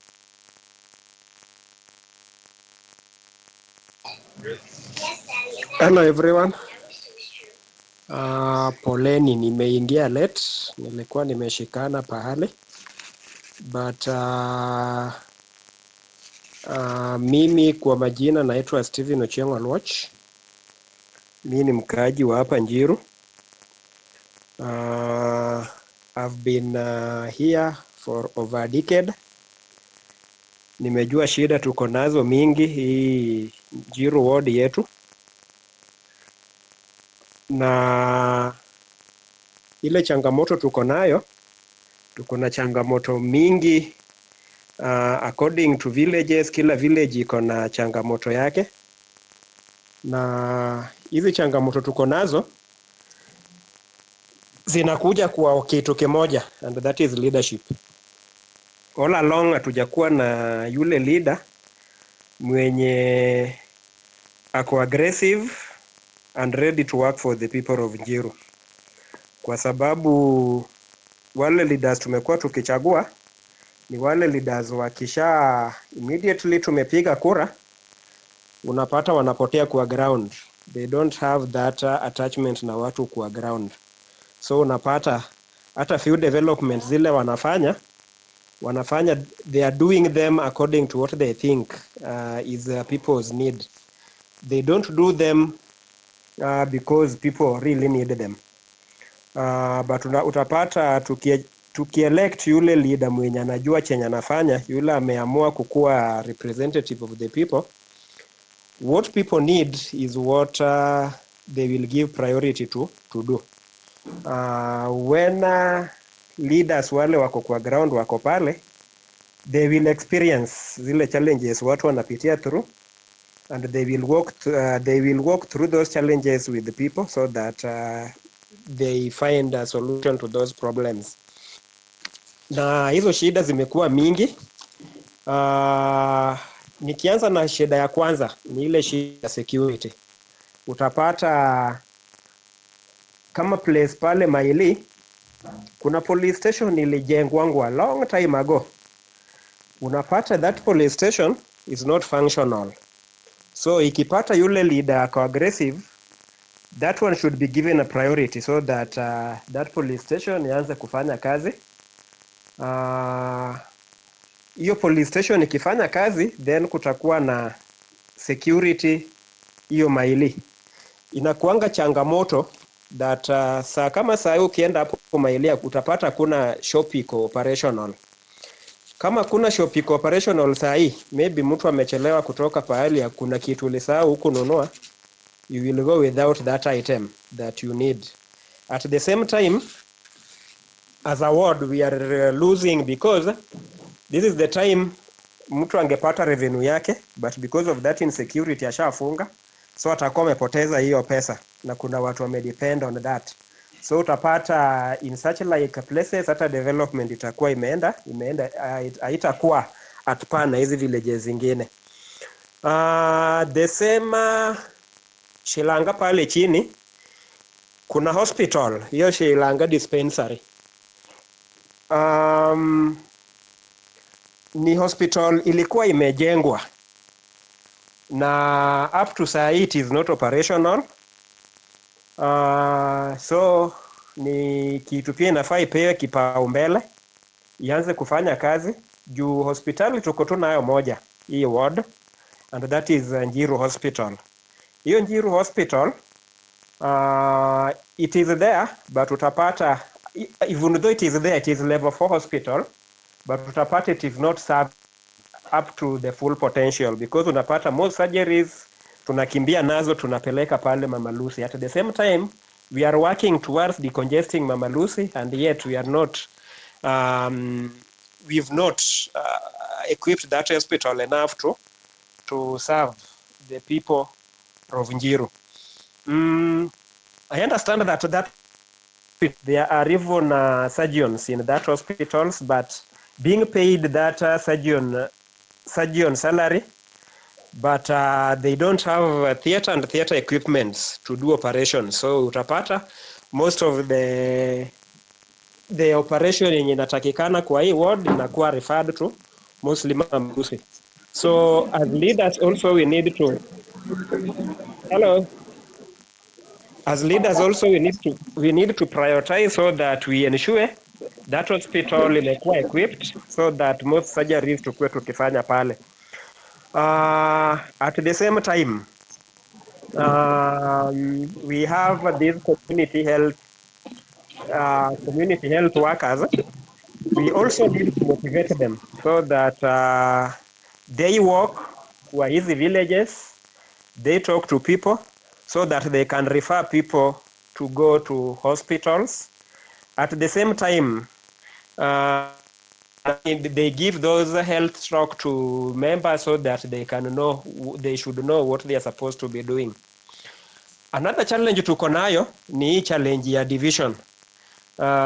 We need a leader mwenye can bring people together, na this leader tukiwaweka hizi divisions tumeweka that people are divided, na this season already we need to eliminate by building bridges, workable and good bridges, so that ninaishi Obama nataka kuenda huko Maili ikuwe tu bridge iko easily accessible and user friendly. tusijengewe bridge zenye watu walijenga hizi za Kalongolongo. Hii ina connect Omega Shilanga. That one is not even a bridge. Na ukiangalia vizuri ukiangalia kwa hiyo plan ya county unapata ile cost of 2.5 million, na ni kitu ukiangalia hata nduthi mbili haziwezi pitana pale atago. So we really need to jenga bridges within this ward. That one connecting Mwengenye na Maili Saba. This one connecting Omega na Maili. Also we really need to do a proper bridge there that even a vehicle can pass, so that ile hospitali ikianza kuoperate gari can pass hapo with ease. Kuna bridge also, we need a good bridge. Ikitoka Omega extension pale ikienda kwa Matuto, also we need a good bridge there. We need a good bridge kutoka pale Shilanga kuenda Njiru direct, so that ikiwe kuna mtu anataka services za Njiru hospital, Njiru market, akatie tu hapo, si ati arudi hii side ya Saika access Kangundo road ndio aende hiyo side ya Njiru. Tukienda pale Migingo na hiyo choka ya chini, you find watu wanaishi pale choka ya chini wanataka wa connect wakuje kwa hizi factories ziko hapa Mungai in, but unapata hapo hakuna bridge. So as leaders also we really need to erect a bridge hapo, so that connecting hiyo Migingo na hiyo choka ya chini. On Matters roads kwa hii ward they are pathetic. When the incumbent MCA wakati alikuwa anachaguliwa alisema yeye ni engineer, na akielektiwa kitu atafanya ya kwanza ni kuensure every barabara hapa imekuwa tarmacked. But tukiangalia kama community unapata alifanya opposite. The guy is bragging that amefanya kama which was 400 meters, akafanya Saika Maili, hakuimalizia again pia 400 meters, akaacha tu hapo kwa daraja. Hiyo daraja ilijengwa na Waitito. Then juzi hiyo ingine imejengwa, but that one ni president alipromise, so we are hoping that one was done by the national government. Ukiangalia kwa hii county plan wanasema that each and every year at least development ikikuwa mbaya ya barabara ilifaa wakuwe wamejenga 1 kilometer each kwa ward each and every year. So our question is Makama pale 400 meters, Saika Maili Saba 400, those are 800 meters for these 5 years. Does it make sense? Inafaa tukuwe na at least 5 kilometers road within Njiru ward, but we are only this leader can only account for 800 meters. So Matters barabara we really need to also upgrade. When it comes to water, utapata the pipes zile tunatumia ni zile pipes tulikuwa tunatumia wakati Njiru was not densely populated. Bado watu walikuwa wachache, but as at now unapata population is growing, Obama imefurika, and right now if you look at the population according to census that was done 2019, na estimation Njiru ward is around 670,000 people.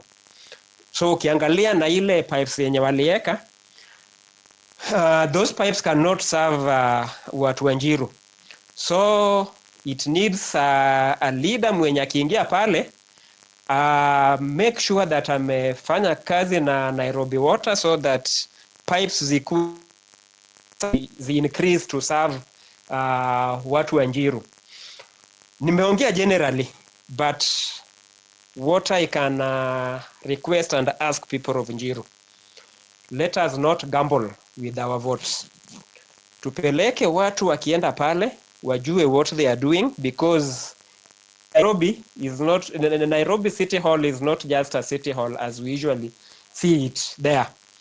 That city hall you really need to, the person mwenye anaenda mnapeleka pale, linafaa mpeleke mtu ako exposed, mtu anajua vile that city hall huwa inafanya nini, ina operate.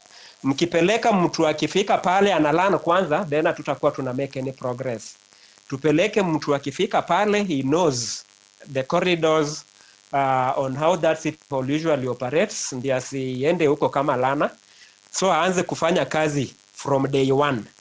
So kitu naweza wahakikishia, mimi kama Steven Ochieng nilijiketi chini nikajiangalia, nikaona hii kazi mkinipatia mimi kama mimi nitaifanya from day one, na sitaifanya peke yangu, nitaifanya na nyinyi, in that tunaketi chini tunaangalia ni nini tunaweza prioritize nafanya, and I will be accountable to you in that through sessions like this. Before we do any project, tunaketi chini, tuna deliberate, tunaona ni tuipatie priority. I am an accountant by profession, so mkinipatia hiyo kazi, things to do with budgeting, I know how budget process is usually done. At the same time, the budget allocation zile zimepewa Njiru through my knowledge on auditing, I will ensure that matters to do with I will ensure that zile projects Njiru zimepewa hazijakuwa diverted, because most of the budget inamekiwa, budget ikishamekiwa na ipate mko na leader yule analala class, in between utapata zile projects that were meant for the people of Njiru zitakuwa diverted ziende kwa ward zingine. So mtu kama mimi mkinipatia hiyo kazi, ensure that hizo projects hazijakuwa diverted, na every project imefanywa na data accountability, transparency. Tutakuwa tunatembea from initiation ya project mpaka completion. Nitakuwa na update through social media, through kuketi chini, through bunge la wananchi, any other gathering that tunaenda kukaa nayo, tuta ensure that kila mtu anajua ni nini imefanyika, so that kila mtu akuwe up to par. Due to time nitapatia wenzangu pia, nisikue nimeongea tu, but unless mtaniuliza maswali, I'll be able to. Thank you. Okay, thank you so much, Honorable Stephen Oloch. We appreciate your wise words, and we are going to give this chance to anyone who has a question to pose to Honorable Stephen Ochieng, also known as Johnny Jr. So, if there is anyone who has a question, kindly raise up your hand. So, I can't see Honorable Ian Mutua on this meeting. I think he has just left. So, Honorable Enoch Omuhindi, kindly unmute your mic so that I can give you a chance to speak to us. Kindly, Honorable Enoch Omuhindi, I cannot unmute your mic on my side, so kindly unmute your mic for yourself and speak to us.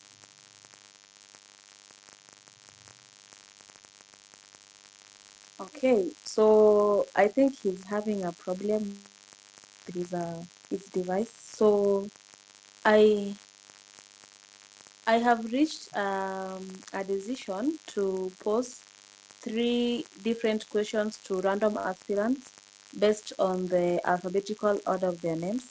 So I am going to pose a question to Can you hear me? Yeah. Yes. Oh, thank you. I'm sorry for the technical features. Yeah. Hello. Yeah, we can hear you. Just talk. Oh, okay, thank you. My name's Enoch Omuhindi, an aspirant of Njiru Ward. Now, hapa Njiru, Saika, around Mwengenye. So I can assure you guys that I know the problems that the people of Njiru are facing. Problems za Eastlands tunasemaga zinafananaga zote, so Njiru ya Saika, Njiru ya Mwengenye, Njiru ya Njiru kwenyewe huko, hiyo ni Obama ama ni wapi, the problems that you are facing are usually the same. So first and foremost, I want to give God thanks for this wonderful opportunity and the good health that I'm in at this moment. And I'm here to address the people of Njiru concerning the problems that we are facing as the people of Njiru. Secondly, I want to appreciate the organizers of this wonderful event for giving us this platform. Asanteni Kiwe.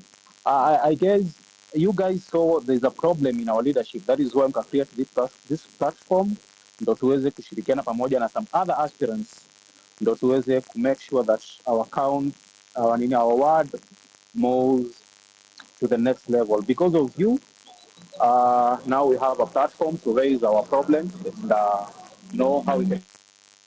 So I'll just talk to the great people of Zero. I'm not coming to you as a leader, no. I'm coming to you as a servant, ready to work for you. Since I have a very noble experience, I've worked with so many groups around I've worked with so many groups, NGOs around Zero World, that is Zero Security, Obama Security. Right now, I'm incorporated in a lot of groups of security since they know that I have the prowess of making this work. Number two, I've worked with several organizations concerning our boys and girls don't get into drugs. I started an initiative around 2023, sorry. It was Njiru Talent Search, which was very, very successful, and nashukuru God, because from there we managed to rescue some 3-4 boys to thuggery, robbery, and they reformed. And right now, they are very good people in the society. So it was a success.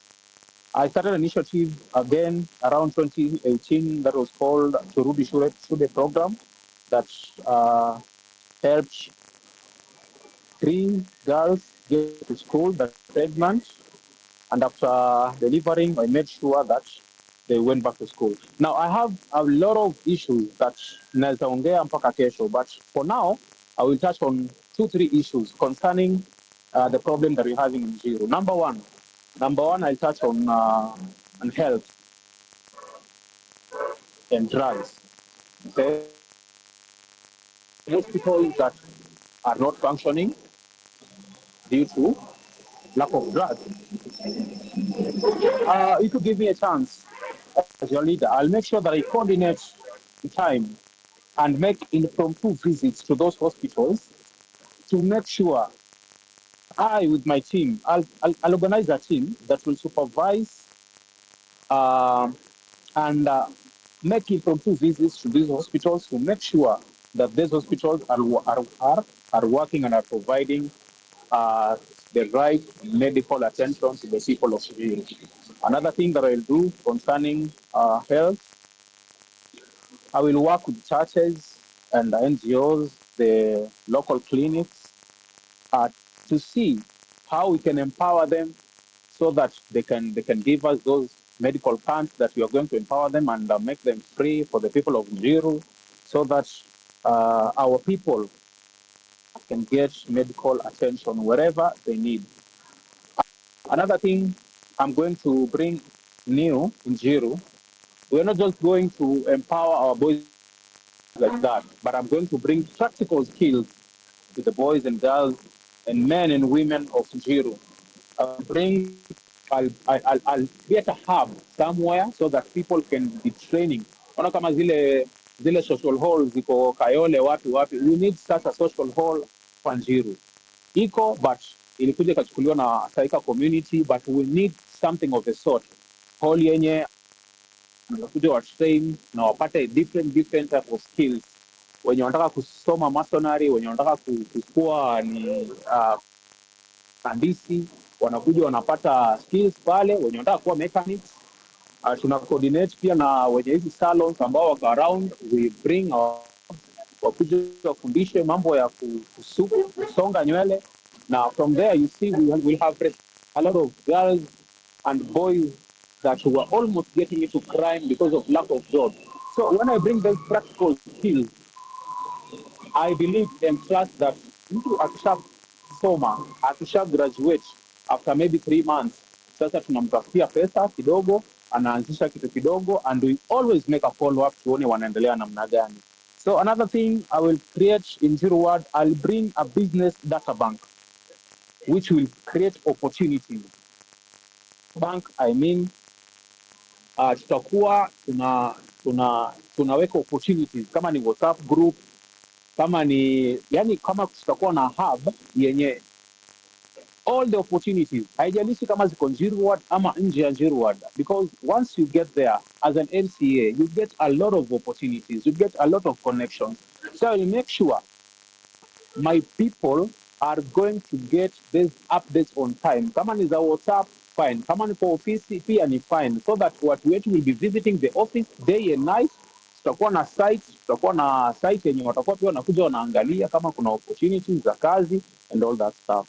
So I'll create a business that for the people of Njiru. Another thing that I'll do, I'll make shule Njiru tuko na shida sana.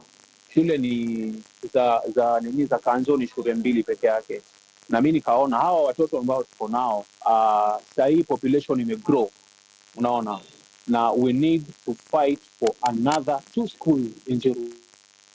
Njiru si ile Njiru ya zamani. Njiru sasa iko na population kubwa sana kuliko sehemu zingine zote. Njiru what is really growing. So I'll create something that is called Adopt a School program, which will help us push for another public school to be built in Njiru. Then, if that is not going to be enough, we have churches. These churches, kuna hizi lower classes, we can coordinate with them. Wanatuchukulia watoto wengine, then we put their teachers, make classrooms there, and then our watoto wakishafika a certain level, before we build these other schools, tunawachukua tunaleta the public schools. So I'll put on pressure the government, the county government, to make sure that we have 2 more extra schools in Njiru Ward, mini kama the incoming MCA. Something else, I'll make sure that zile shule ambazo ziko, tuna make sure watoto wanapata masomo vile inafaa. Impromptu visits na the county officers, tunaangalia kama kuna locals they are fixed, ndio watoto wetu wanasomea kwa desks ambazo ni quality. Kama kuna choo zimeharibika, watoto wetu waingie kwa latrines ambazo ni safi. Kama kuna shida ya maji, pia tuna make sure tumeweka hizo tanki zote ziko na maji, na watoto wetu sanitation iko at the top level. Another thing that I'll do, I want to improve on security. This is a matter that has really uh, disturbed us as the people of Njiru, and it's very sorry that kwa mwezi haukosi kupatana na mtu mmoja ama wawili watatu wako na injuries, na unauliza mtu what happened to you, anakuambia nimepigwa na wakora. Hawa wakora ni Dandora, sisi sema ni watu wa Njiru, but nataka tuweke mikakati ya ku make sure we curb this insecurity in Njiru.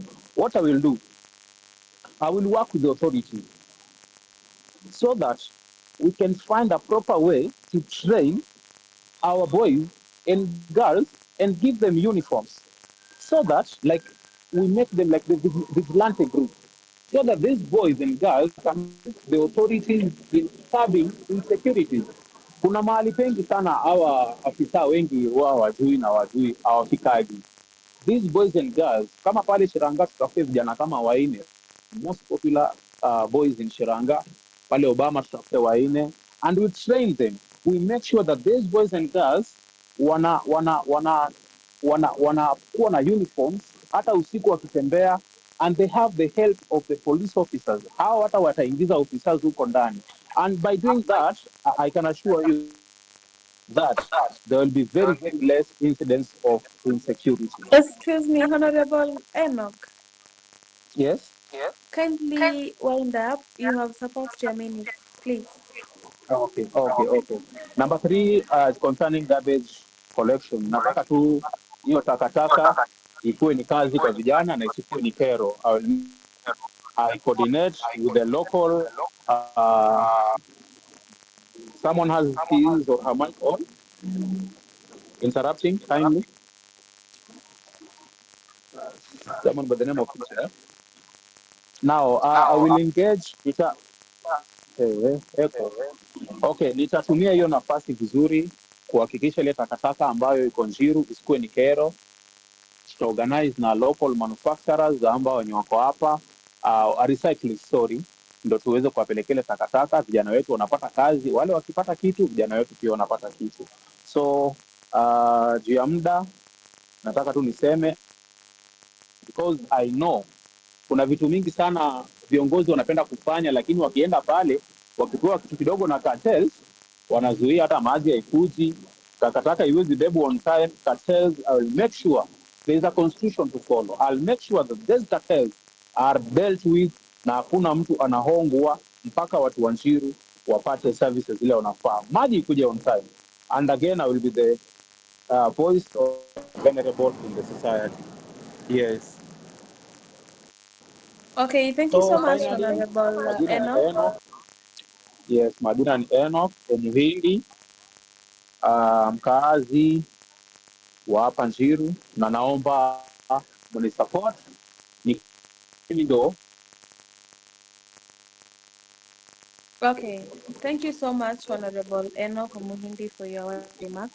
We have around 3 people who have raised up their hands, and the first person to raise up his hand was Honorable Stephen Olwach. So I presume he has a question.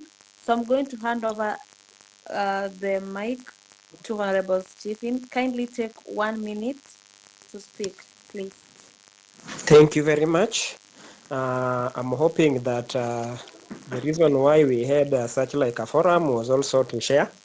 I'm not, so don't take like I'm criticizing your points, Mr. Enoch, but I just need clarification because we are learning from each other. You said that given the opportunity, you are going to create 2 more schools. One of the challenges we have here in Njiru wards is that even the land, we don't have enough public lands where those schools can be built. So which method are you going to use so that you create these 2 more public schools? If you clarify that, I think I'll be okay. Another thing, you said you are going to create vigilante group. To me, this one you are just going to create a problem. We know how Mungiki started, and based on that, it became a problem. So I think creating a vigilante group cannot solve security problems in this world. In this world, I agree with you. We really need to.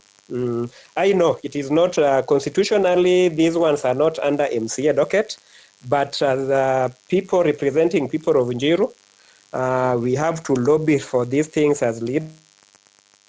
But creating a vigilante group, that one I don't agree with you, because me kama raia ukinipatia that opportunity that I be a security on myself, I can use that opportunity now to do other nini that might harm the community. So I would also like you to nini or to elaborate on that. On issue garbage collection, mimi kama leader, you said utakuwa una work na watu wa factory. Me, I think work na watu wa factory is not a solution to this problem. Problem we know that huwa inakuwa created at the county level, whereby the people being given the opportunity to handle garbage within our within the county are the people that usually mismanage that garbage collection. So me, given the opportunity, what I can say is that it just need a good law so that people being given those tenders to handle those garbage collections, they should work with people collecting garbage kwa manyumba, so that this garbage collection ili me given the opportunity, I'll work with that city county to ensure that these workers that are the youth are collecting garbage kwa manyumba. Honorable Stephen, kindly Okay. wind up. Okay.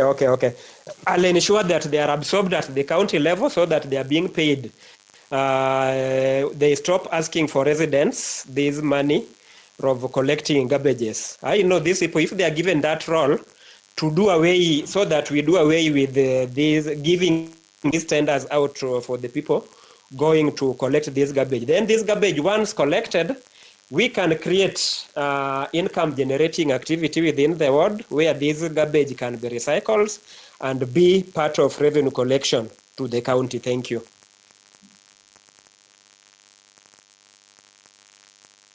Thank you so much, Mad, Honorable Stephen mad, Olwat. Madam Moderator, just a quick one. Okay. I know sometimes we were selling the manifesto, but aspirants interjecting at this point gonna drag us maybe until 11. Okay.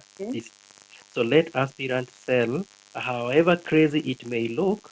He knows why he's selling that to the people of Njiru. Okay. So Honorable Collins, yes, thank you. what if we just give, because most of the voters are not here, but the aspirants are here, almost all of them. So I think it would be better if we just give them time, at least 1 minute, to pose a No, no, question to yeah, yeah, another yeah, yeah, yeah, aspirant. yeah. To pose a question, but Yes, not to interject in a yes. way that suggests, because Honorable Stephen again now is okay. I don't know to go more on that, Mm-hmm. but I'm just checking on the time, and Mm-hmm. we are past time stipulated. So just Yes. go straight to the speakers who have not spoken. Mm-hmm. They tell us, and then now Mm-hmm. maybe if there is a question, then each and Mm-hmm. every speaker should respond to it kindly.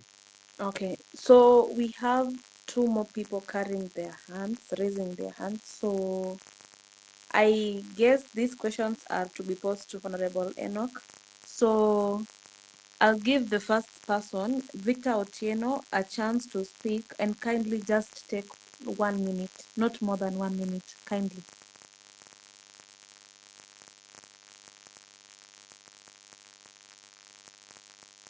Victor, Yes. Hello. yes, not, I'm talking about the Victor who raised his hand. Oh, Yes.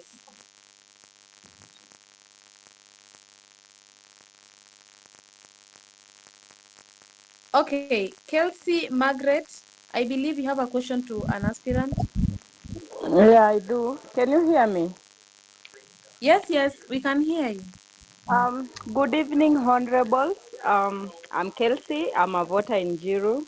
And for me today, like this evening, I'm quite disappointed with like all of you, because when we exclude people living with disability, then we are not working within the inclusivity that every aspirant has been saying about, and maybe probably preaching about the same. So my question is, are we going to include or exclude people? Like, are you expecting like maybe someone who is living with disability or rather able differently?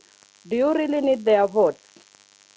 If so, I haven't had any like of the aspirants saying maybe how they can be able to maybe include them, and also on the same maybe just to pose a question.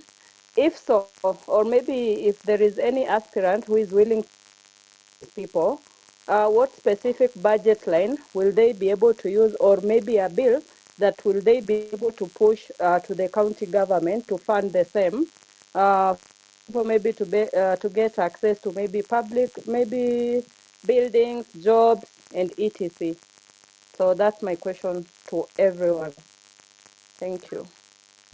Okay, thank you. So to wind this up, I am going to stop it at that point in the idea and in the I mean in the part of introducing yourselves and your manifestos. So we are entering the session for questions.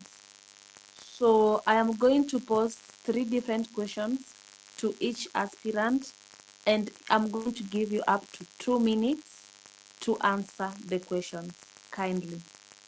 So I am going to start with Honorable Dominic Stanley. So, Honorable Dominic Stanley, give me one word that describes your leadership style. Question number 2, name one law or motion you would propose in your first year. Question number 3 that you are going to answer apart from the one that Kelsey has just apart from the one that Kelsey Margaret has just posed. I'm going to ask you, what practical measures will you take to improve the security in Njiru Ward as far as being an MCA is concerned? Over to you, Honorable Dominic Stanley, in case you're here. Thank you very much. The first question you have asked me, if I was getting you correctly, is one word to describe my leadership style. I'll respond this way. I'm transformational and meritocracy. I am a leader who inspires change, empower people, and work to improve the community. That is question number one that you have asked me. Question number two, the one you have asked is about one motion that I will propose in the first year. Number one, the first motion I'll do is for mandatory public participation and publication of ward development expenditure report. It must be a must, and that's why I use the word mandatory. So, being that in my agenda I talked about transparency and accountability, so that will be my first motion. And then the second motion is to propose at least the county government to construct at least one modern ECD center in every village in Njiru ward. That is the question number two. What can be done to improve security? Insecurity in a particular place can be improved, according to me, in two ways. One, create youth empowerment. When youths are busy, the insecurity will be diminished. Number two, I will also lobby for more police infrastructures. So I think those are the three questions that you have asked me. I've answered within the timeline of 1 and some minutes. Tackling of what the Kelsey asked about people with disability. I'm very sorry, I didn't mention this, but this is one of the things that we have been doing. I've been meeting with people with disability across Njiru ward, from Maili to Budalangi. And I think um, I will not give the secret of what you have planned. Thank you very much. Okay, thank you very much, Honorable Dominic Stanley. So, to everyone who is listening to this call, I'm going to give you 1 minute to pose a question, just in case you have a question for Honorable Dominic Stanley concerning how he has answered my questions before I go to the next person who is going to be Honorable Collins Dundo.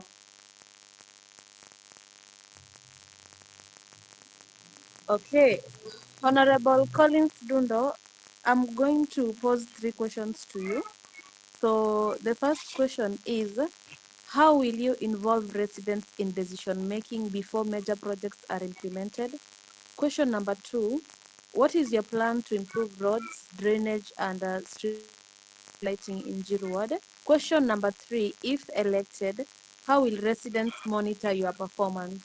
And to add on that, you are going to answer those three questions with the question that Kelsey Margaret posed to all aspirants. Kindly take 2 minutes. Okay, I'll go very fast. First, I will drop the first question because I earlier responded to it. I'll go to my second question on how to improve roads, drainage, and environment. Roads are economic infrastructures, and roads connect schools, roads connect hospitals as well as businesses. Njiru have repeated raised concerns about area access to drainage, access to roads, drainage, flooding. But I will ensure during my tenure, roads priorities are identified together with residents towards and follow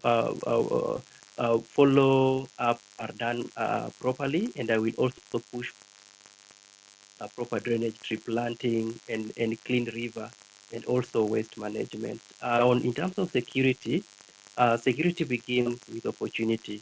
Security begins with lighting, security begins with jobs, and also begins with a hope. I will strengthen partnership between police, chiefs, assistant, religious institutions, schools, youth organizations, sports clubs, and we must prevent crime before fighting crime. So just to respond on the last one, which was on disability, I also mentioned that on my first sentiment on disability, even in public participation. So disability, it's people living with disability is just like any other person, and their views and their needs also need to be met. And my tenure, I insist and I say we really need a good systems that are and ensuring that they are able to access services just like any other person. They are able to give views just like any other person. They are able to be supported just like any other person without judging them, and also ensuring that their needs are met. That starts from health, education, mention it. So that's all from my side for the interest of time. Thank you so much.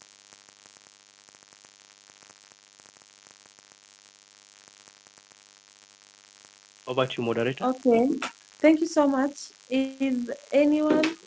Does anyone have a question for Honorable Collins Dundo before we proceed to Honorable Enoch Omuhindi, if I'm correct? So, Honorable Enoch Omuhindi, I'm going to ask you a question, three questions. Number one, what are the three biggest challenges facing Njiru Ward today, and how do you plan on eliminating them? Number two, I'm going to ask you, if elect, okay, sorry, not that one. Number two, I'm going to ask you, how will you address unemployment among the youth? And number three, I'm going to ask you, how will you improve healthcare services in the ward? To add on that, you're going to answer Kelsey Margaret's question on people living with disabilities. Kindly take 2 minutes, please.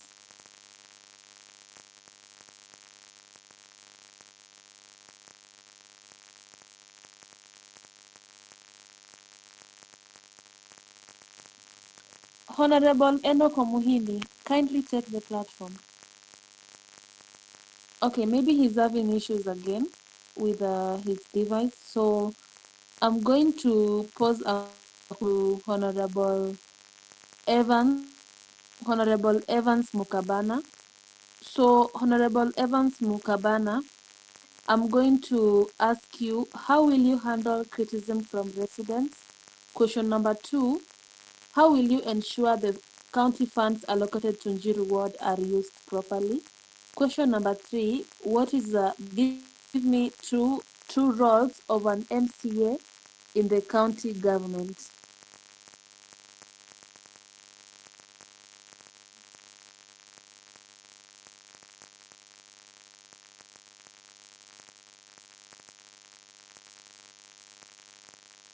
Honorable Evans Mukabana, it's your turn to Yes, speak. yes, I can hear you. Thank you very much, moderator. Swali number one, ile jinsi nitadili na criticism kutoka kwa residents, mkinipatia nafasi nitaweka wale watu wenye watakuwa wanatembea katika kijiji wakisikia challenges zenye watu wanapitia, so that nizi address before ilipuke ikue mbaya kama hii sahi. Sahi unajua ile kitu yenye nafanya tunaongea hata sisi, na sahi ile kitu inafanya aspirants wanajitokeza wengi ni kwa sababu MCA mwenyewe vile aspirant huyu MCA Heho alikuja na akakuja akadanganya watu vitu mingi sana. Sometimes we as aspirants, nataka ni advice, it's just an advice. MCA usipromise vitu mingi zenye utafanya, utaemploy, utafanya nini. Mimi naomba tu kulingana na experience kidogo yenye niko nayo. MCA, kazi MCA is oversight, representation and to legislate. The first question before you take before you come to vie for the seat, ask yourself, who are you representing? Are you representing yourself? Are you representing your family, or you are representing your community? That is the first question. The second one, MCA, kazi ya MCA inafaa ikue kazi yako ni kurepresent wanyonge wenye wako nayo na wenye hawana. Excuse me, Honorable Mukabana. Yeah. I'm trying to ask you the role of an MCA according to the Constitution. So, as an MCA aspirant, what do you understand by the term MCA and his or her role in the county government according to the Constitution of Kenya? Kindly Thank answer you. according to the Constitution. Thank you, moderator. I was just trying to clarify some issues here. That's why umesikia nikisema hivyo, because the work of an MCA is to oversight, to represent and to legislate. That is the work of an MCA. The second thing, you asked me about criticism. How I'm going to deal with the criticization of the community or of the voters. Tutadeal na hiyo criticize before if waanze criticize, nitakuwa make sure nimewarich, nimefanya ile kitu inaitwa public participation before tuweke project kwa area, because kama Njiru ward ni kubwa sana, na make sure ya kwamba tumedeal na na community, tumeongea nao, tumeona vile tunashughulika, make sure ya kwamba ile public funds zinafanya kazi mahali inafaa. So mkinipatia hiyo nafasi hii, tumeongea tu, lakini kwa matendo tutazitenda, na pia Mungu najua ako na sisi. Asanteni sana. Okay, thank you, Honorable Evans Mukabana. So I am going to pose a question to Honorable Eric Mwanda. And the first question that I'm going to ask you, Mheshimiwa, how will you ensure every shilling allocated to the ward delivers value for money? Number two, if the ward receives a limited budget, which projects will you prioritize and why? Number three, what will you do if you discovered corruption in a county-funded project? So to add on that, you're also going to answer Kelsey Margaret's question on people living with disability, and kindly take not more than 2 minutes, please. Thank you. Yes. Pardon the question, please. Pardon the question, I request. Okay, question number one. How will you ensure every shilling allocated to the ward delivers value for money? Number two, if the ward receives a limited budget, which projects would you prioritize and why? Number three, what should you do if you discovered corruption in a county-funded project? To add on that, you are also going to answer Kelsey Margaret's question on people living with disability. Kindly. Thank you. Okay, Take okay. two Thank you. minutes, kindly. Mhm. Thank you once again. Yeah, one about the shillings to ensure that every amount is accounted for. I advocate for transparent type of leadership where we shall account and every amount that shall be dispersed per ward, we shall have a public participation regarding the same so that we prioritize on what is important. In the event that we have a limited budget, there are things that we cannot outdo. The first thing is like a health. So there are things we shall prioritize health, education, and also maybe we prioritize the issue of security because those are key things that affect our day-to-day life. And for the issue of security, we shall also improve on the community policing so that there be interactions within the community, and we help on the issue of insecurity. The third question about the issue of corruption is that we have, Honorable Eric Mwanda, yes. I think you are diverting off the question that I asked. I Mhm. haven't asked you anything about security, so I am actually urging you to strictly stay on the lane on what I have asked you. I asked you if the ward receives a limited budget, which projects would you prioritize and why? It definitely has nothing to do with security, but it has something to do with your accountability and how, and I mean, sorry, and your priorities. So, if at all you have a limited budget, what do you prioritize over what? That is what I want to hear. And number three, what will you do if you discovered corruption in a county funded project? Thank you. Okay, that is why I was answering and saying that in the event that we have limited budget, we shall prioritize on healthcare. That is one, because people must be living for us to ensure that any other project is being undertaken.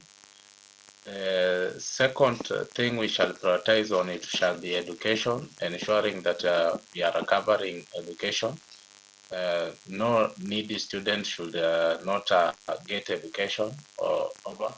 And now, if I have to go to the third thing, maybe I can say I prioritize on accessibility and empowerment, but or at a minimal scale to ensure that we cover between the budgets that we have.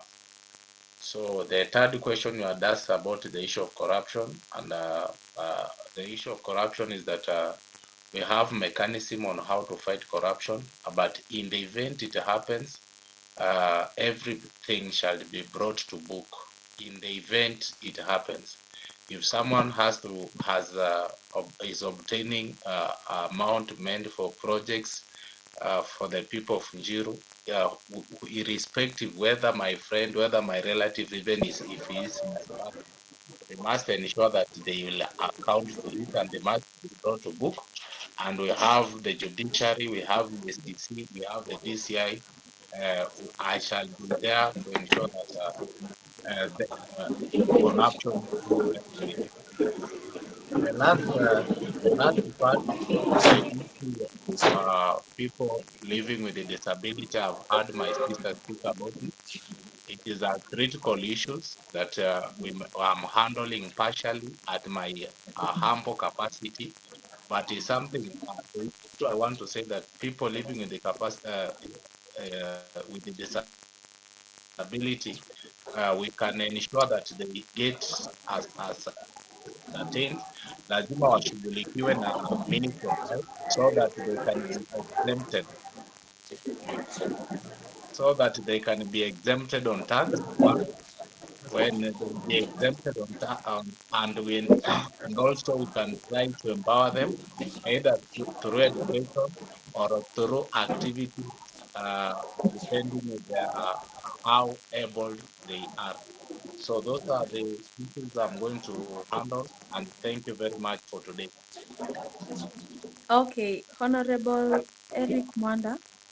I was expecting you to on the issue of corruption. I was expecting you to talk about audits, and you haven't touched on that. So my question actually is, what if you are the one who is involved in corruption, maybe directly or indirectly? How do you go about that? Personally, I'm not. I'm committing myself not to engage. But in the event that maybe it touches me, either through me or through the staff, we have. That is why I've said there are proper channels to ensure that everyone is brought to book. Either the judiciary or ESCC, we shall submit so that proper audits shall be done. That is why I'm saying that everything, every detail shall be, and I'll be there to ensure that every person, either me or any other person, and if it happens it's me, I'm ready to present myself before a court, and the people of Njiru can vote a vote of no confidence for me, and I leave it for a person who can perform better, because Njiru deserves better leadership. And it's not about the person, it's about the people of Njiru. So leadership is more important, Njiru is more important than the leadership. So everything shall be carried out properly, including audits shall be carried out. Thank you. Okay, thank you, Honorable Eric Mwanda. I see Masco has a question. Masco, please take 1 minute, kindly.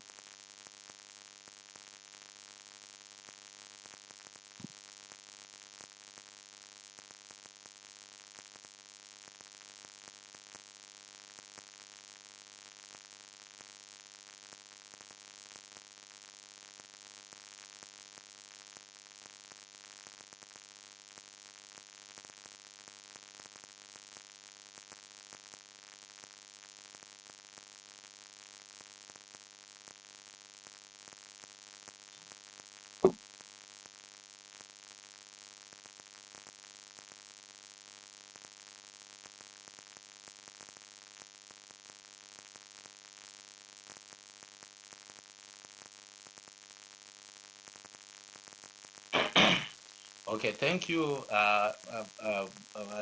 Edwin. Okay, excuse me, Honorable Eric Mwanda. Kindly, before Yes, you answer that question, I also have a yes. question for you. So let's say the public allocation is limited and not enough for all the county projects, for all the world projects that you intend to perform.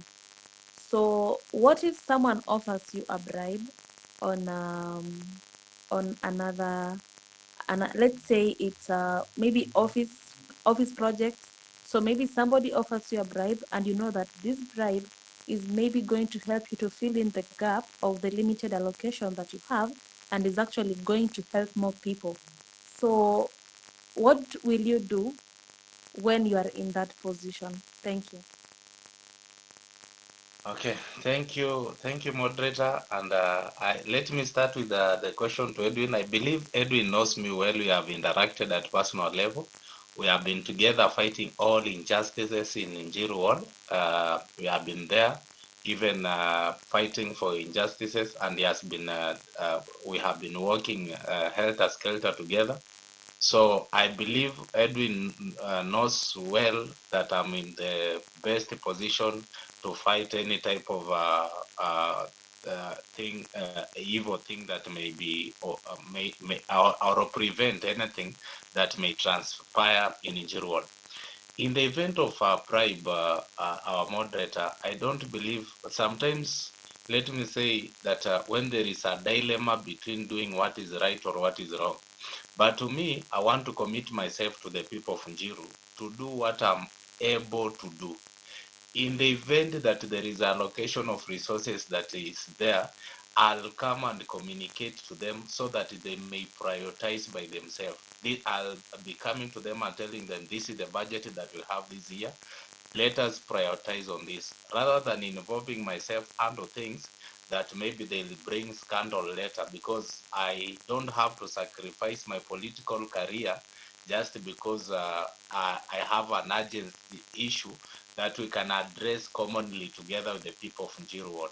So me, I believe that as long as people are participating and telling them what we have, we shall be budgeting with what we have in that financial year. Yeah, thank you. Okay, thank you so much. So I'm going to, I hope, Masco, your question is well answered. So I'm going to give this chance to, thank you, Masco. I'm going to give this chance to Honorable Ian Mutua. I'm not so sure if he's here. Kindly tap a reaction if you're here. Honorable Ian Mutua. Yes, I'm quite here, and all is good. Okay. So I'm going to point out three questions to you, kindly. So question number one, how will you measure your own success after 5 years of election? Number two, if elected, how will you work with leaders from different political parties to ensure the projects are well done? Number three, why would an undecided voter choose you over the other candidates? To add on that, you're going to answer Kelsey Margaret's question on people living with disabilities, and kindly take a maximum of 2 minutes, please.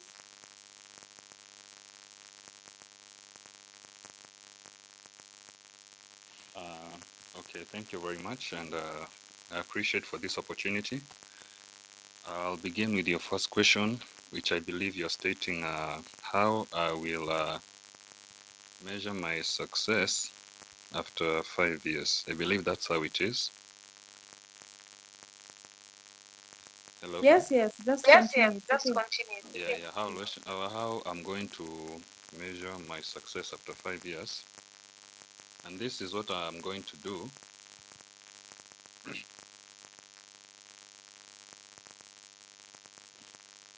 Hello. Honorable Ian Otieno, kindly just speak. We can hear you. All of us can hear you. Okay. It's Ian Mtwano Tiano Teno. Thank you very much. I will measure my success by the number of speeches I make, but by the positive impact. You get that? I'm going to measure my success not only by the number of speeches I make, but on the impact I'll make on the lives and the people of Njiru. In the next 5 years, I want the people of Njiru to feel the difference. Success does not mean anything if there's no roads, if there's no drainage, clean water, and the neighborhood and security is all good. Better support for traders, stronger oversights of the county projects. And regular public participation is where I'm going to hit hard as I present the people to ensure they have ideas of what I am doing. That means even producing paperwork for the people. I am also going to measure my success on how inclusive my leadership has been.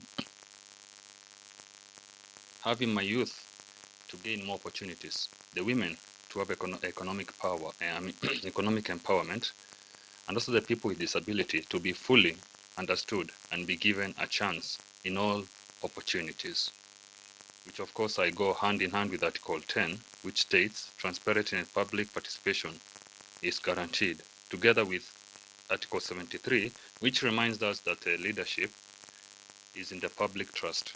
Therefore, I will provide all the regular reports to the residents that they get to understand what I'm going to do.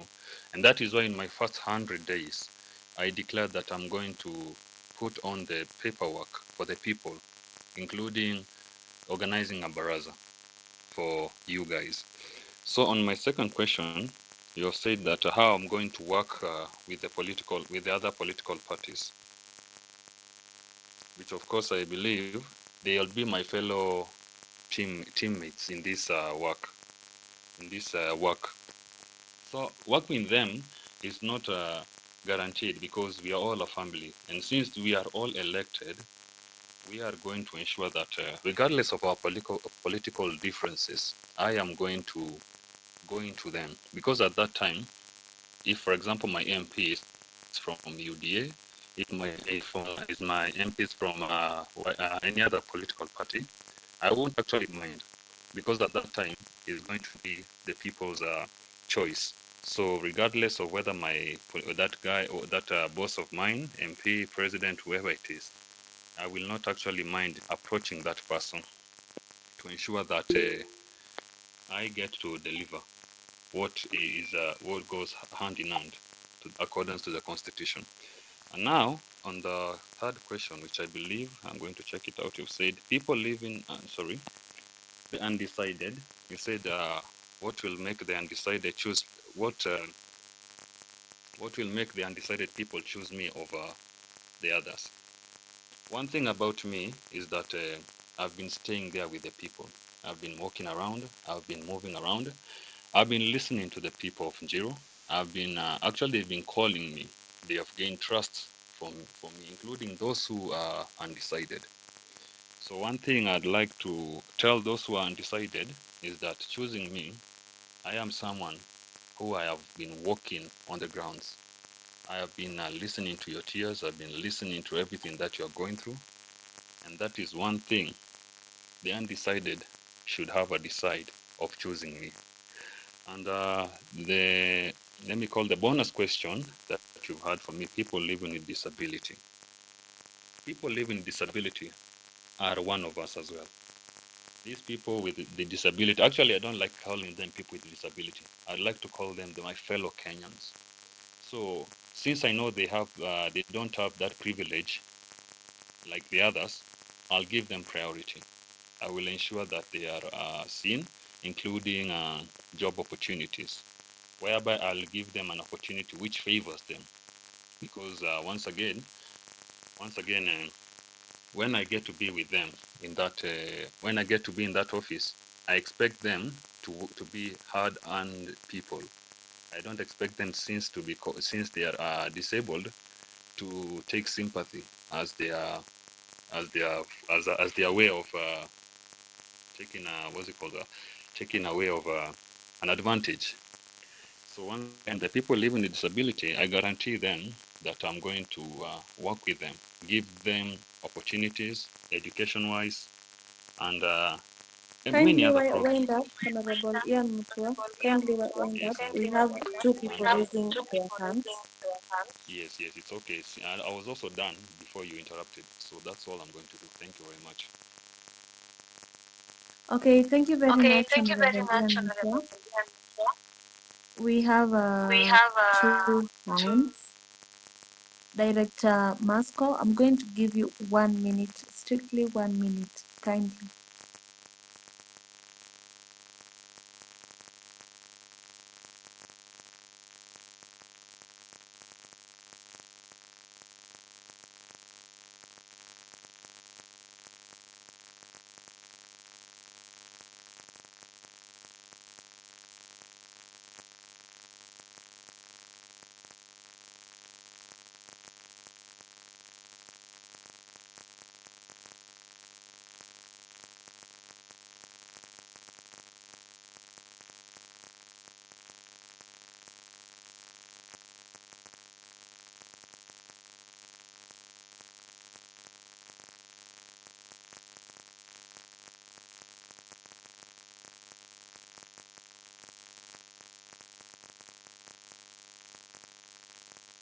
Okay, so thank you so much, Masco. I'm going to give this chance to Evans Omenya to speak. Strictly 1 minute, kindly, Evans. I'll even be done before the 1 minute could end. I wanted to ask, there is an honorable who has just spoken, and I think he was given a question to answer on, and he's saying that he has stayed with people. So I'm like, how is him being around the people is going to be impactful in service delivery? You know, sometimes we are not just sticking to the agenda. There is an honorable who was talking about planting trees where there is also an honorable who spoke about police. How does the police, not unless we live in Singapore, if we all know how the Kenyan police behave. So can we just go to things that affect the common mwananchi, to watch all these side shows that we know we will not do kindly. Thank you so much. So, Honorable Ian Otieno, kindly take 1 minute to answer the questions so that we can move to the next aspirant. Thank you so much. Kindly just repeat the Oh, I'm question. so sorry. I'm so sorry. I meant Honorable Ian Mutua. I'm so sorry. Your names are confusing me. Yeah, that's what I wanted to tell you. Honorable But Ian thank you. Otieno, kindly answer.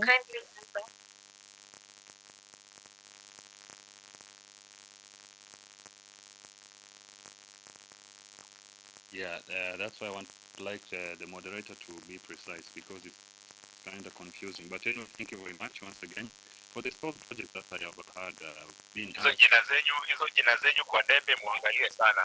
Yeah, definitely. So on the stall projects, I will not lie about that.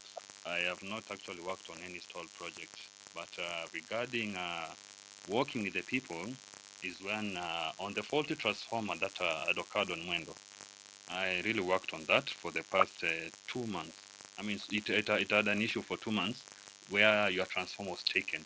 So for the next 2 weeks, I was actually following up on it, and the transformer was brought there, and also followed on it again to ensure that the people around there do not actually tap on the transformers. Whereby I worked with the people to ensure whoever is seen on those transformers is arrested. On the other hand, I also fixed the sewage along this place is known as Worldwide. The sewage was actually broken. The people called me, and I came there and helped out on fixing that sewage line. And currently, I'm actually working on bringing lights to high rise because they have had no lights for the past 6 months. So when I say I've been working with the people, I mean I know their pain. I've been staying with them, whereby I know they have no lights, they have no clean water, they have no issues. And concerning what I'm doing right now, I am doing as a resident, whereby what I'm not able to do as a resident, when I get to be there as an MCA, that is what I'm going to help out and fixing that. So for the stall projects, I've told you I've not worked on that yet, but that's one thing I'm going to deal with. So the question of stall projects and this, the person who just asked about me working with people, how it has taken advantage, I think I've answered you on that. So the political party issue, me being on that seat, I am not going to look for a political party. I'm going to work with the person who has a great history of working with the people. It doesn't guarantee which party, whoever it is, no matter the political party that I'm going to be with. So whoever I'm going to work with and is on the other political party, I have no issue as long as they do what is required and what is constitutional. So that is question number two. I've answered you.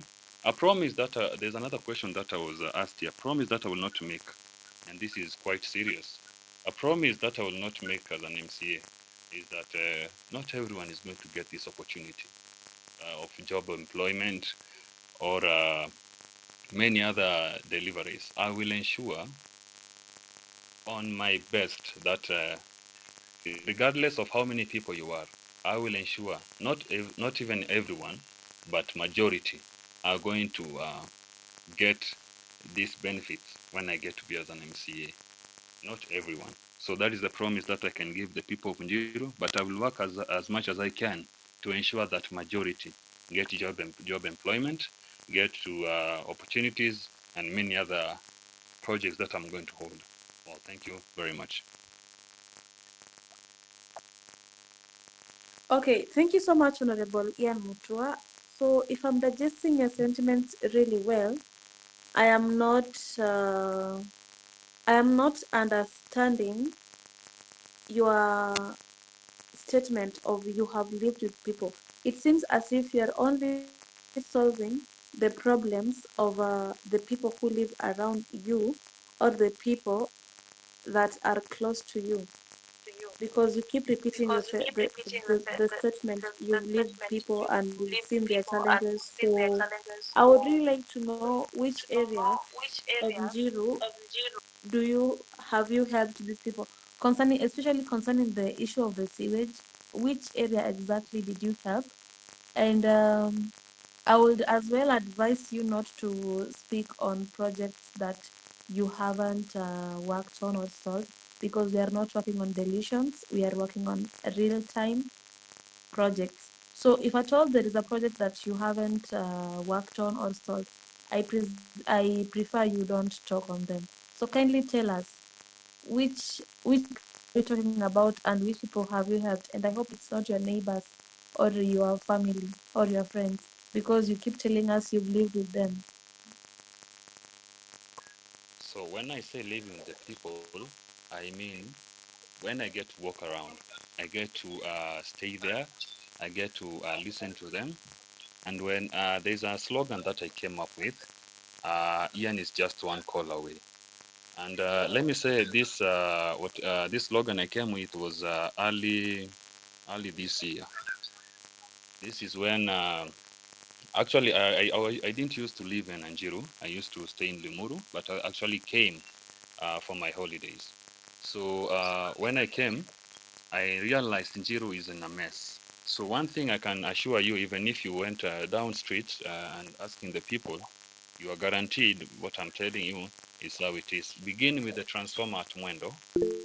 I am the one who has been working on it, calling out, ensuring that they have lights. On the issues of actually we have lost so many people, uh, maybe family, friends, mothers who have died. I actually go ahead. I don't even know them.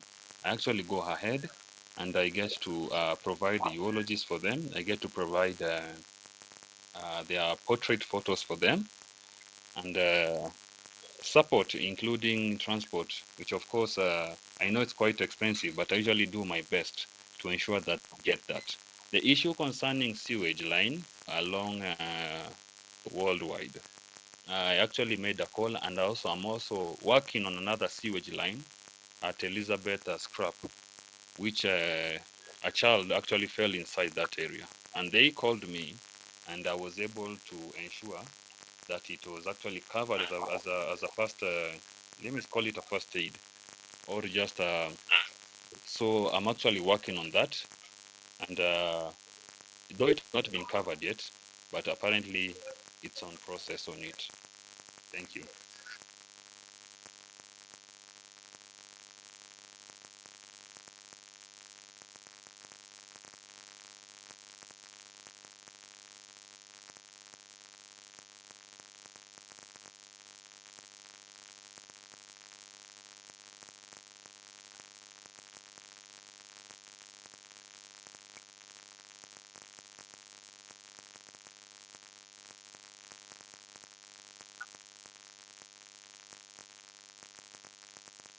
Discussion when asked questions. Yes, So yes, when that's I actually a really good question.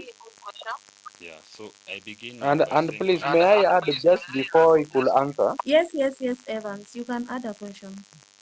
You know, it's like you said this one is Ianu, the honorable who is speaking is Ianu. Ian Mutua is giving me a sort of a tourist guy, yeah, because it's like he's only helping those people who are within his circle. Because if he's telling us about earlier on, he had alluded to the aspect of that not everyone is going to get, and then now he comes tell us that there is this particular. Does it mean that now only those people whom he knows very well are the people who are going to benefit out of this? Because I think the honorable is not that much articulated. If he's telling us of those people he gave the funeral, whatever, the portrait, kindly, sir, tell us what you are going to do for us and what you are not going to do for us. We are not interested of those who are dead and the portraits that you have done. And tell us, how well do you know this Njiru? So Ian, please stick to the work of the MCA.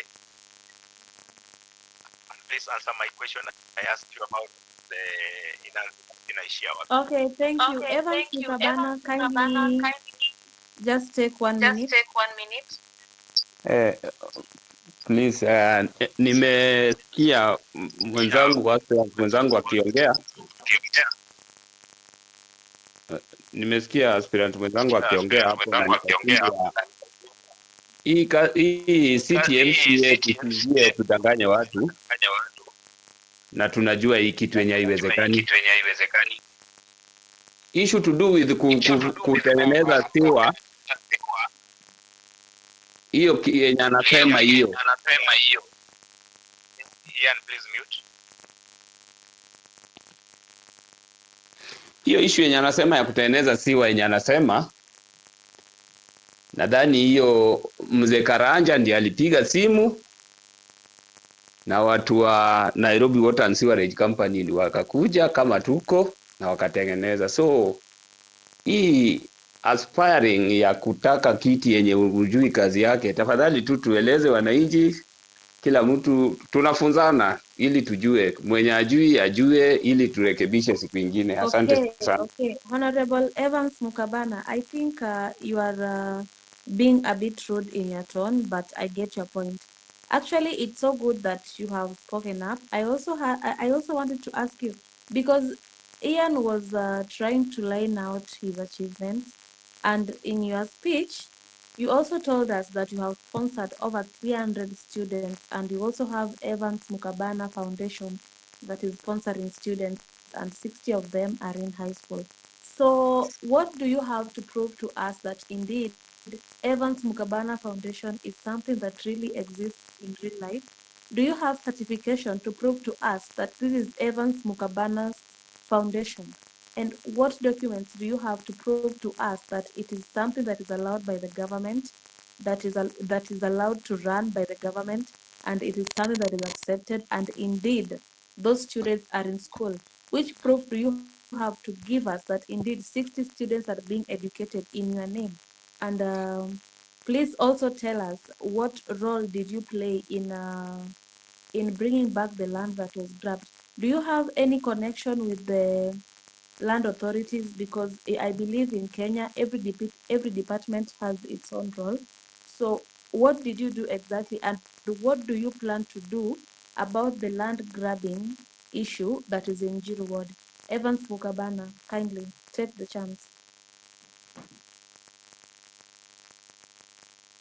Yes, Marco.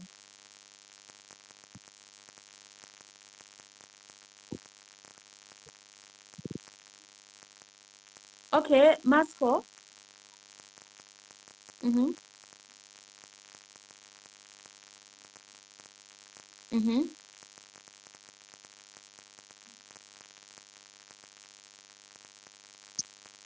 Mm-hmm.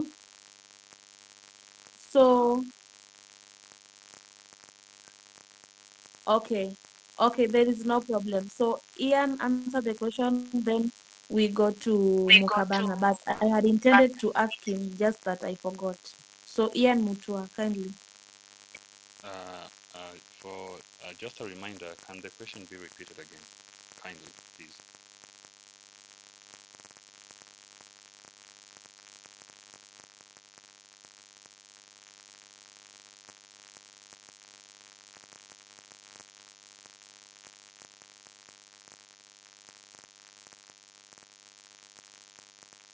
Sehemu ambazo unajua, na kama ni ngumu, maybe you can tell us the villages of Njiru that you know. Okay, I'm going to read out for you where Njiru ward consists of. Let me start by Njiru Estate. We have Mailisaba, we have Saika, we have Riverside, we have Shiranga, we have Mwengenye, we have Kirima, we have Kochiv, Githunguri, Njiru Market, and parts of Kwari settlements in the area of the ward. Is that okay for you? Thank you. Yes, that's okay. Asante sana.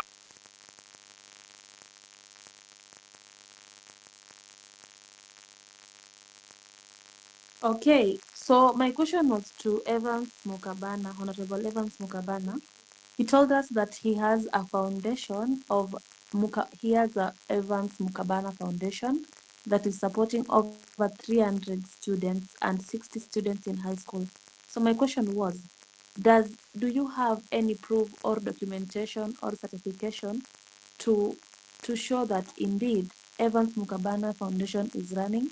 It is a legal foundation accepted by the government, and indeed it is helping students.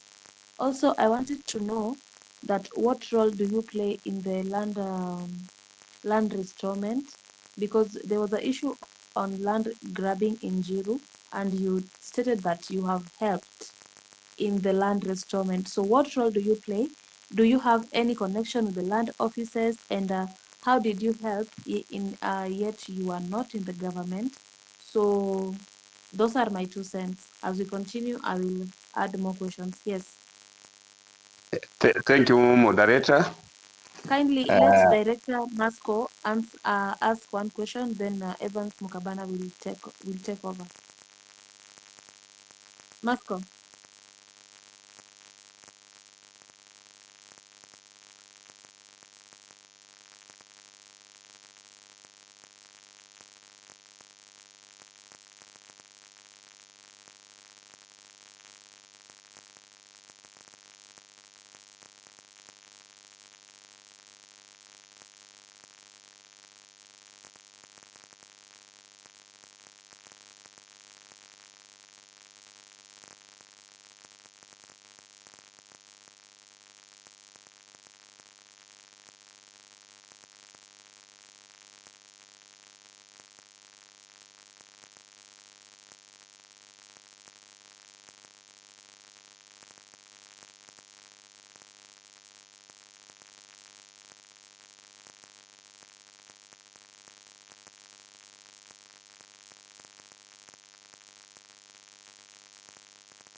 Thank you, moderator na Director Masco.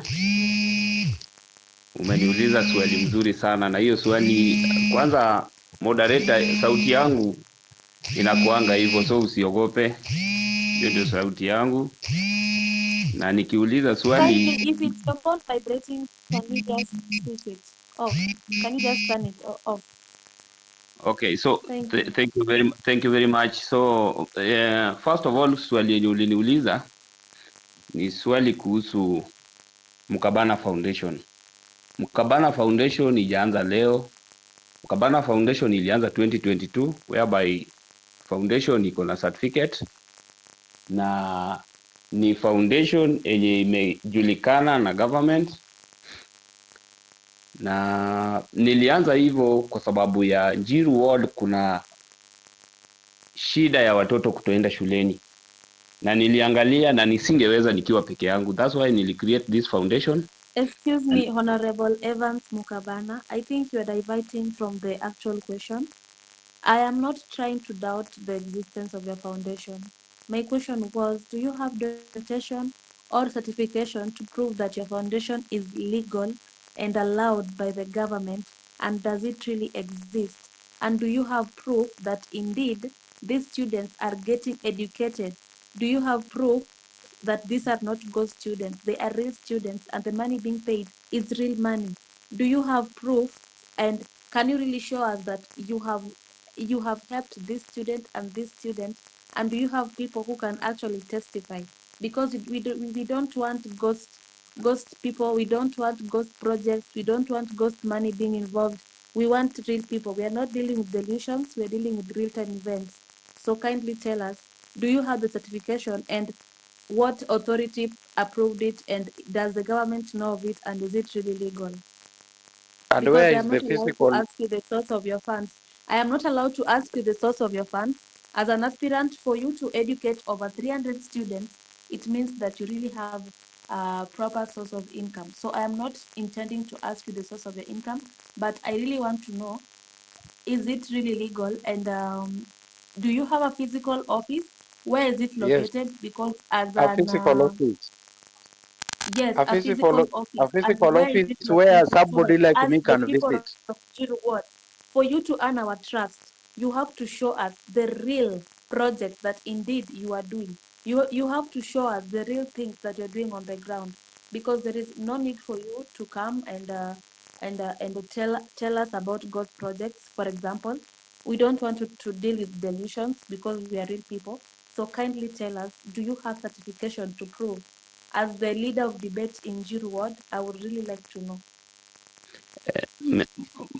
My moderator, umeniuliza maswali mingi mpaka nimeshindwa nianze na gani nirudi na gani. Yeah? Kwanza swali wacha niende wacha niende kwa nani, kwa director Masco kwanza. My friend director, ile swali umeniuliza swali mzuri sana, na issue to do with land grabbing it's not only in Njiru, imeshika all over Nairobi and all over Kenya. Na sisi kama mimi kama Mkabana, ile kidogo yenye niliweza kama kiongozi ya jamii, tulishirikiana na viongozi wale wenye wako, na tukasema ya kwamba tukashirikiana na community leaders, tukasema ya kwamba public utilities ni vitu zenye zinafaa zikuwe, na hiyo tulianza 2017. Ile bali tulifaitia ya kwanza kabisa, kwa sababu sisi tumejenga hapo ndani. Tulifaitia kwanza public utility ya kwanza, tulifaitia Excuse me, Honorable Evans Mukabana. We are actually working with time. Kindly just answer the exact question asked. Please don't give us a history of how all these things began. Just answer the question so that we go to the next question and to the next aspirant and be done with this debate. Kindly. My director, leo wewe ni kama hauko fair na mimi, cause unaniuliza umeuliza ofisi yangu mahali iko. Ofisi iko junction hapo kwa Waititu. Hiyo ni swali la kwanza. Haya, Mkabana Foundation is a registered company. Tuko na vitu mingi zenye tunafanya. Is it a foundation or a company? Is it a foundation or a company? And does Is a it have foundation. sponsors or you are the sole sponsor? Mimi mwenyewe ndio sponsor, na sponsor mwenyewe na pesa yangu. So hii iko ukikuja hapo kwa Waititu junction, Kayole junction kwa petrol, utaona hapo kwa petrol mahali imeandikwa Mkabana Foundation. Utaingia hapo kwa petrol, utapata namba yangu iko hapo, utapiga, utapata secretary wangu hapo. Which petrol station? Shell petrol station. Shell is not in Junction. Shell is in Njiru. Shell petrol station. Just call the number. Mm-hmm. Mm-hmm. Mm-hmm. Mm-hmm.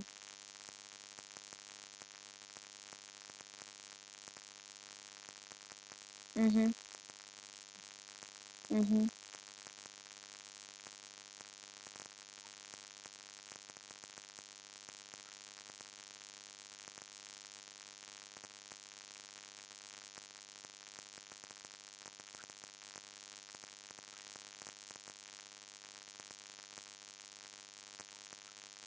Yeah.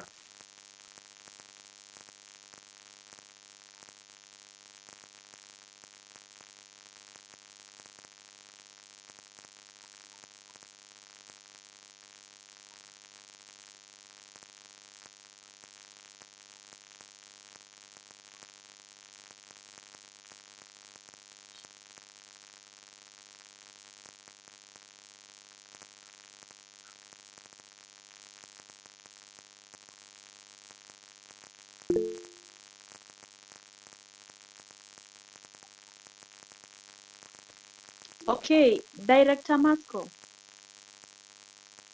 I would actually want you to know that everything in this world can be staged, including your case, it can be staged.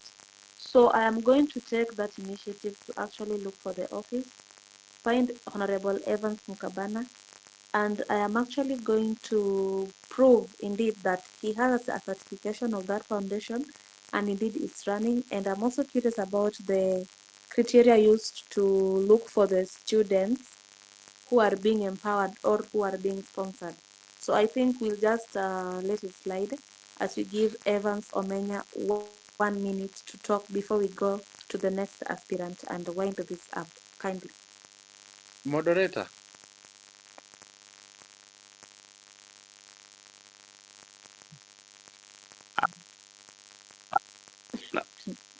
I'm not good because issue to do with the way moderator has handled me, it's not fair. But issue to do with the, I've not answered the issue to do with the land disputes. Umeniuliza issue to do with the double location. Double location, sometimes in Njiru, mimi kama mkaaji wa Njiru siwezi kujihusisha na sana sana na wale watu wenye walikuwa kwa shamba, kwa sababu issue to do with the double location, mimi hapo siwezi kuongea because sijakuwa na nini sana sana huko, but maneno ya shamba sana sana nikipewa nafasi kuongoza, tutaangalia vile tutadili nayo because hakuna shamba sahihi ya kuiba Njiru. So I think nimejibu ya, na mbarikiwe. Okay, thank you. So I'm going to give this opportunity to Honorable Ian Otieno. I'm going to ask you 3 questions.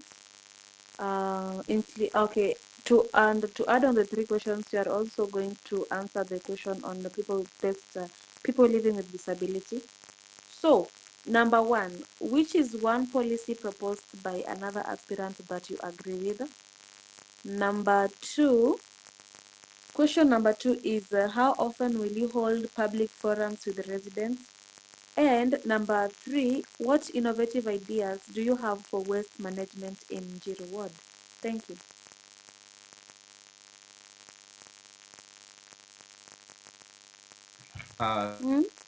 Thank you. Thank you for those questions. So first of all, let me start with the second question.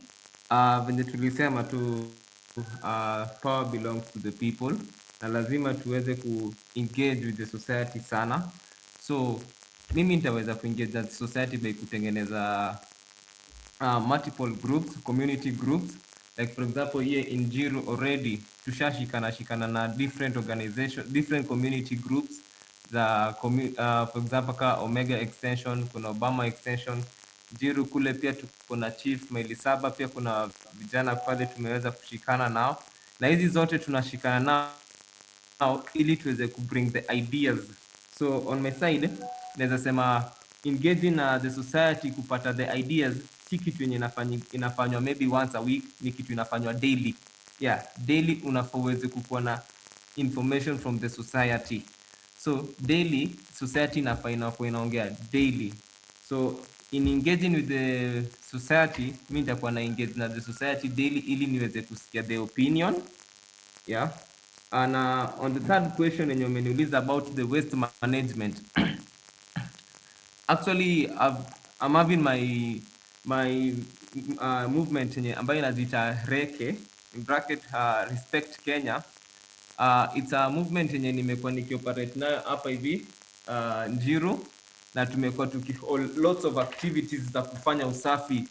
Kwa mfano tumeshinda tukifagia some estate, tumepita some estates, tumeweza kufanya usafi, kufagia hapo, na hii ni kitu ambayo tumeweza kushikana na vijana ambao wanafanya kazi ya waste management huku mtaa yetu ya Njiru Ward. Na kwa kufanya hiyo mambo za cleaning ni pia kitu ambayo nimeweza kuempower au vijana, kwa sababu unapata most of those departments za waste management mainly wanakuanga tu na nini ya wakishakotanga hizo takataka za mtaa, unapata kuna venye tu zinaachwa hivyo hakuna mtu anazishughulikia. But at least mimi nimeweza kukuja na the Reke team hiyo kuokota, then baadaye tunaziweka mahali na zinachomwa. Na pia waste management kwa estate yetu inafaa ikue na way yenye ikue handled more serious.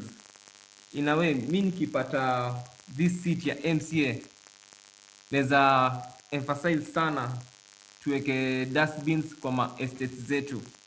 Estates zetu zinafaa ziweze kuwe na dustbins whereby unapata weekly hizo takataka zinatupwa hapo, then hao watu wenye wanadeal na the waste management wanapitianga tu hapo wakizichukua. Because according to the way interact na that department, nimepata ama boys, unapata watu wanadeal na hiyo sector wanaenda wakibishia watu mlango, na sometimes it normally costs chaos. Kuna ule mtu mwenye unapata hataki kubishiwa mlango, unaona. So mi ninge prefer sana on the of which that's what I really like to do, to eke ma dustbins kwa each and every areas. Watu wanaishi Obama,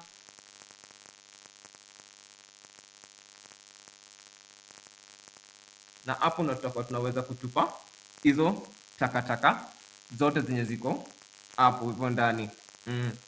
Then back to question number one. Question number one, umeniuliza policy yenye imekuwa proposed na imesemwa na an aspirant yenye ningependa ku-align with it.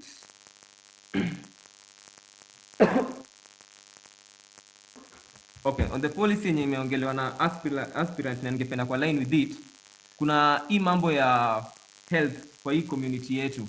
Health imekuwa ni kitu yenye, health first of all ni kitu inafaa iangaliwe sana. Na tukiangalia hapa Njiru, kuna hii hospitali yenye iko hapa Chemichemi Hospital,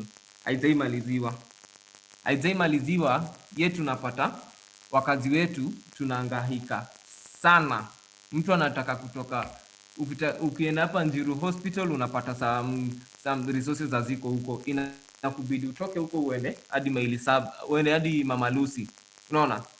Inakubidi utoke hadi nje ya home, because me I normally see Njiru ward as my home and my family. So in short, inakubidi utoke nje ya home yako uende to another place ili utafute health, and that's a thing that inafaa iweze kuangaliwa sana. Na hapo ningependa sana tuweze kushikana kama sisi wote, and we see how we can be able to fight for it by kushikana na different organization. And if I'm able to get the seat, mi nitashikana na my MP ambaye ataweza kupata hiyo kiti. Nitashikana na ma MP, na pia pamoja I'll be able to follow up on the National Government Development Funds, niweze kuona jinsi ambavyo hospitali zetu hapa Njiru ward zinaweza angaliwa na ziweze kukua salama, ili pia sisi tuweze kupata good health, because I believe a good health itakufanya uishi long. Na pia Honorable Ian, kindly wind up. okay, na pia on the issue of health, being so critical, I personally hadi nimedecide come, I'm having different organizations, so I've also decided to bring different organizations hapa mtahani.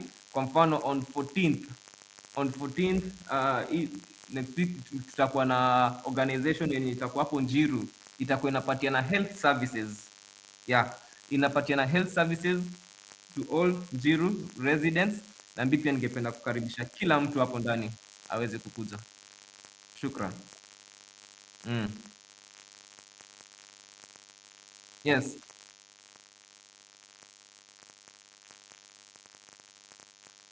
What causes pollution in the area? Okay, the thing that's causing pollution in the area, if I look in the waste department management, unapata we are having actually a poor management system, kwa sababu unapata hao vijana wenye wanafanya hiyo kazi ya waste, wengi wao ni kama hawapatangi, wengi wao hawajajistructure poa. Kuna venye pia hapo ndani wananyimwa pesa zao, kuna venye kuna cartels wenye wako hapo ndani, kuna venye ukitaka kwenda kumwaga takataka hapa utazuiwa, unaona. So not everyone is allowed to dispose takataka vizuri. Alafu pia unapata kuna hawa watu wenye wanaishi along the river, hapo. What causes pollution? The waste products zenye tunatupa dharani mtahani, na pia kunaweza kuwa na the air pollution yenye maybe na kwa caused na smoke and different chemicals and it, yeah. I've noticed the most of the aspirants in this debate are meandering away from the actual question. I have so many questions, but I cannot actually ask Okay, them. mnaongea watu wawili so siwezi wasikia. Mm-hmm.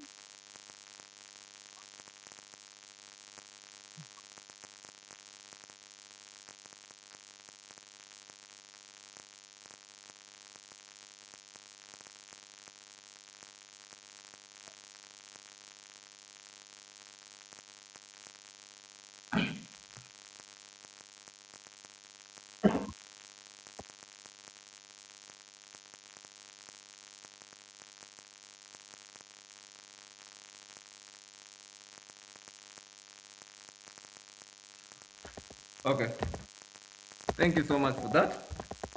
So yeah, tutakuwa tunaweza kuokota hizo takataka na tutakuwa tunaweza kuzichoma. Kuna takataka ambazo mtahani lazima ziweze kuchomwa, cause not every takataka itaweza kuachwa hapo hadharani. Kuna zingine ziko so harmful yenye hata maybe mtoto mdogo akipita akizipata hapo zinaweza kuwa harmful, lazima ziweze kuchomwa mtahani. Na kuna zile zinaweza chukuliwa zikuwe recycled. Kwa mfano hizi chupa mabottle hizo zinaweza chukuliwa na zipelekwe zifanywe recycling, na at least zitakuwa a source of income bado kwa society yetu. Yeah.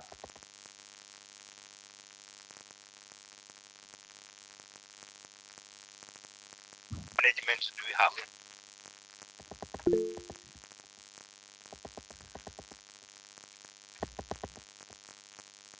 Pardon your question?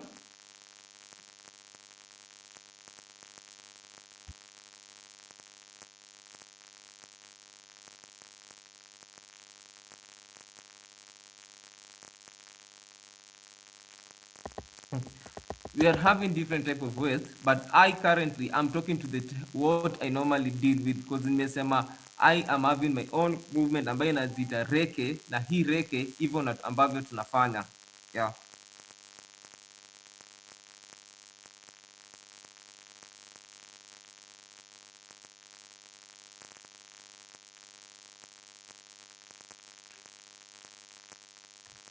Okay.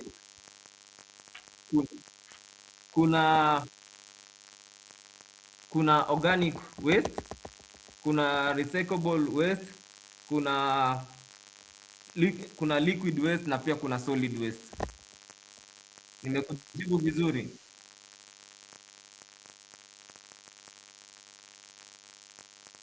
Actually, I believe kuna solid waste ambazo zinafaa kuchomwa mtahani.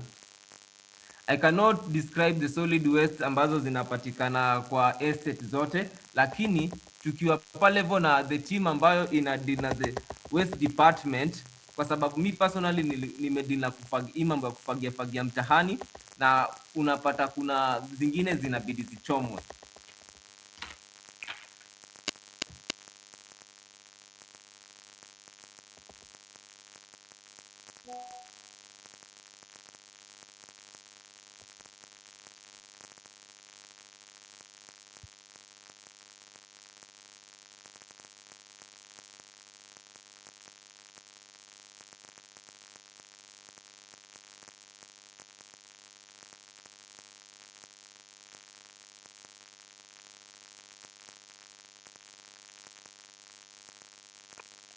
I think all the aspirants have spoken now.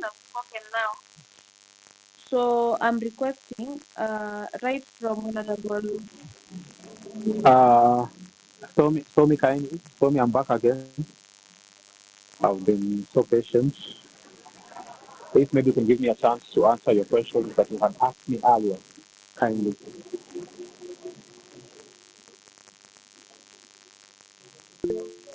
Can you guys hear me now? Yes, we are Yes, you hearing. can. Sorry, I was having network issues. So I see Honorable Stephen has raised his hand. I believe all aspirants And have spoken now. nope, So nope, nope. You had Somi, please. It's Enoch yes, here. okay. You had asked me some questions earlier before, and I had some technical hitch. So I was requesting if I could answer them. Ama we just move on to the next page, maybe.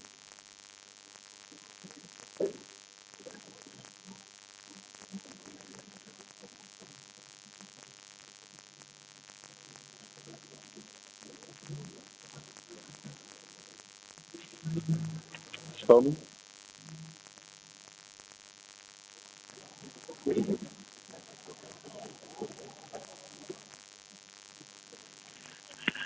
Okay, I think Honorable Enoch, we can't hear you. I was saying this. Do you hear me?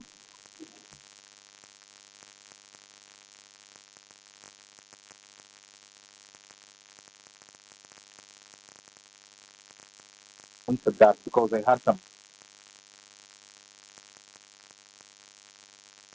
But if maybe in the interest of time, since some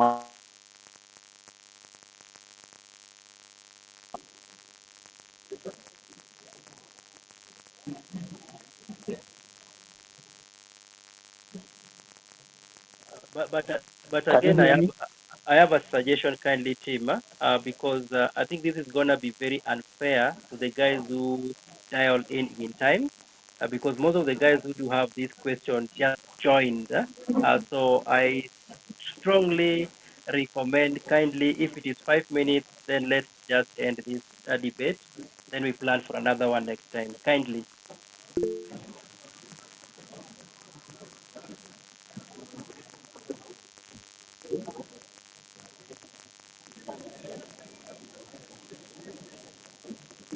Okay, so I think we'll just give Honorable enough time to at least answer his question. He was having a problem with his network. So after that, we'll give kindly Honorable Enoch take a maximum of 2 minutes. Then we'll give Honorable Stephen Oloch time to speak, just 1 minute kindly, so that we can wind up. We have people who've been here since 7. At least let's give them time to rest now. Okay, can you hear me?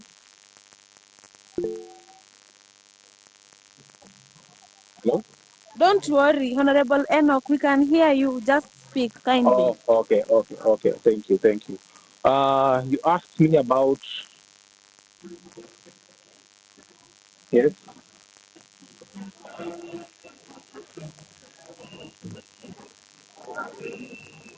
Okay, just a minute, just a minute. My goodness.